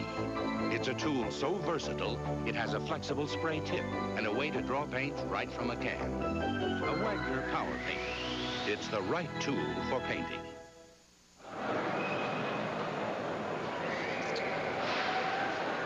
Again, the story from Olympic Stadium. The Cubs over the Montreal Expos 5-4. Fontenot the winner 1-1. Reardon takes a loss in relief. He is 2-2. Big Lee Smith with his 14th save of the year. Home runs. Jody Davis is 5th. Ron Say is 12th. And Timmy Wallach his 4th. The big blow, Ron Say, that was the 5th and deciding run for the Chicago Cubs. And that came in the 9th inning. We'll return with more from Olympic Stadium, talk about the Cubs and the Expos after this word from our local stations. Don't drink and drive. A public service message from ABC. Tomorrow on ABC's World News Tonight, she has been called everything from a material girl to a boy toy. Madonna's records, films, and sold-out concert tour are sparking a nationwide look-alike craze. Who is it our young women are copying? Tomorrow on World News Tonight. Sleek aerodynamic styling. Phenomenal handling. Advanced electronics. Unexpected comfort. And an ingeniously smooth power plant. Priced from only $53.89. Until now, an economy car with all this was only a mirage. It still is. The Mitsubishi Mirage. Good morning. Hi. Can I interest you in an ordinary gasoline? I'll stick with Mobile Super Unleaded. You need something to slow this thing down. I'll stick with Mobile Super Unleaded. I just saw the gas. The octane is so high. Thank you.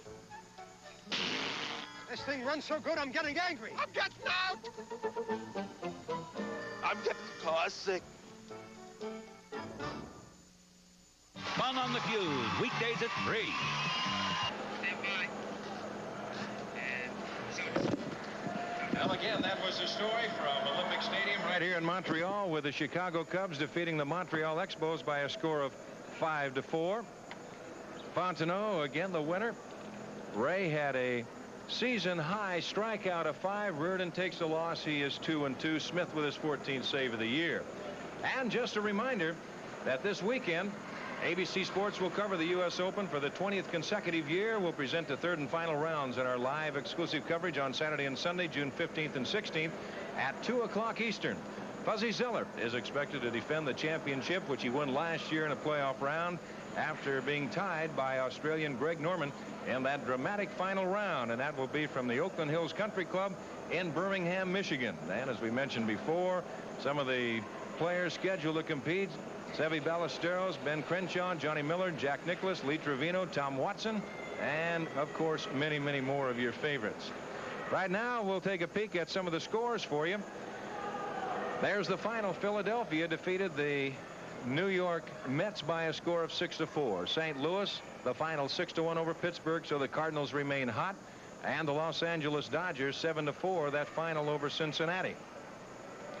Elsewhere in the National League, you see Atlanta has shut out the San Francisco Giants 7-0, and San Diego, they continue in their winning ways. That 8-1 lead over Houston, and that's in the bottom of the 7th inning down at the Astrodome. And moving across over to the American League, in the 9th inning, Detroit 6-5 over Baltimore. East is starting to play East, and Minnesota, they have defeated the Cleveland Indians by a score of 6-4. Boston over Milwaukee, so the Red Sox stay red hot. A 4-2 win, and a final in our other ABC game tonight. It was the Yankees 4 and the Toronto Blue Jays 2. Out on the coast, California 8-1 on top of Texas. That's in the 9th inning, and the White Sox and the Mariners later. And, of course, Kansas City and Oakland. Right now, Chris Spire down in the dugout over on that third base side. And Chris, well, we talked about it before. The veterans come through, and, of course, the big home run by Ron Say, the veteran, the big key pinch hit, and the base hit by Hebner. Moreland, he just continues his winning ways. And you guys, when you get on a roll, you can be awfully tough. You know, we were shut out there for 6 or 7 innings, and Dan Schatzer was pitching an excellent ball game. But, you know, when we get a few things going here, it just kind of permeates throughout the whole dugout. You kind of feel that something's going to happen, and it did.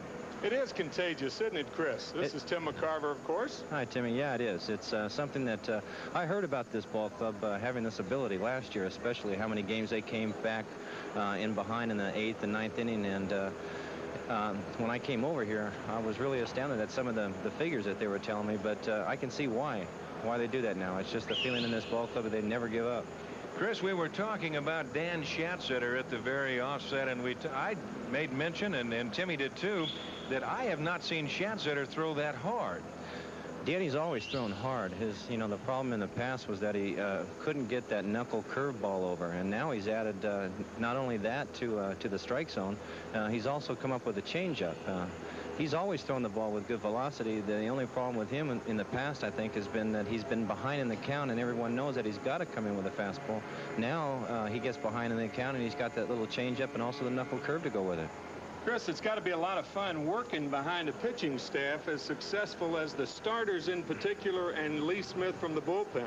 Well, you know, these guys have carried us all year, and there's not enough superlatives that I can give them to just expound upon the job that they've done. And when you play shortstop with this type of ball club, you know you're going to be in the ball game, and that keeps you mentally ready. Of course, you know, after 1 out in the 8th inning, Chris, that was after Woods flied out. You fellas are still down by a score of 3-1. The Cubs are, and you worked Schatzer for the walk. And, of course, that is a veteran approach right there. You know you need base runners. Well, yeah, we got down, and I got the count 2-0, and I looked down at Zim, and he gave me the take sign. And as a hitter, you know, you don't like to see that take sign too many times, 2-0. But in that situation, we're down by 2. Even if I hit a home run, then we're still down by 1. So you have to get on base. And I was actually thinking about dragging a bunt if Wallach was playing back. Chris, I was rejuvenated in my career when I went to a winner in the last 4 years of my career.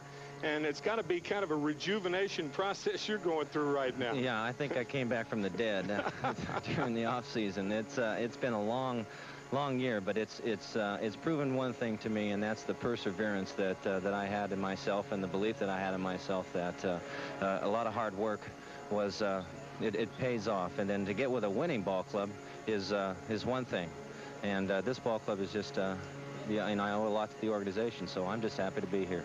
Well, Chris, we congratulate you. We talked about it before, how you picked that ball club up in the last couple of games. A big win here for you tonight. You pick up a game on Montreal and the New York Mets. You go back to bed tonight with 2.5-game lead, and continued success. Keep going. It's always nice to see the veterans do a good job. Okay, thanks a lot.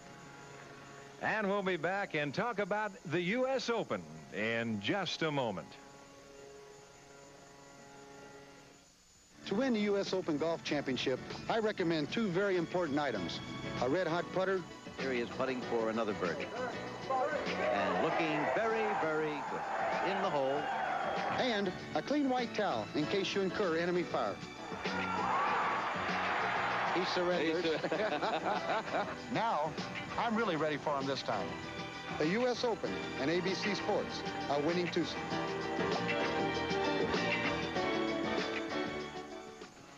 Well, that's the story in a good ball game here tonight at Olympic Stadium, with the Cubs coming from behind to win it 5-4.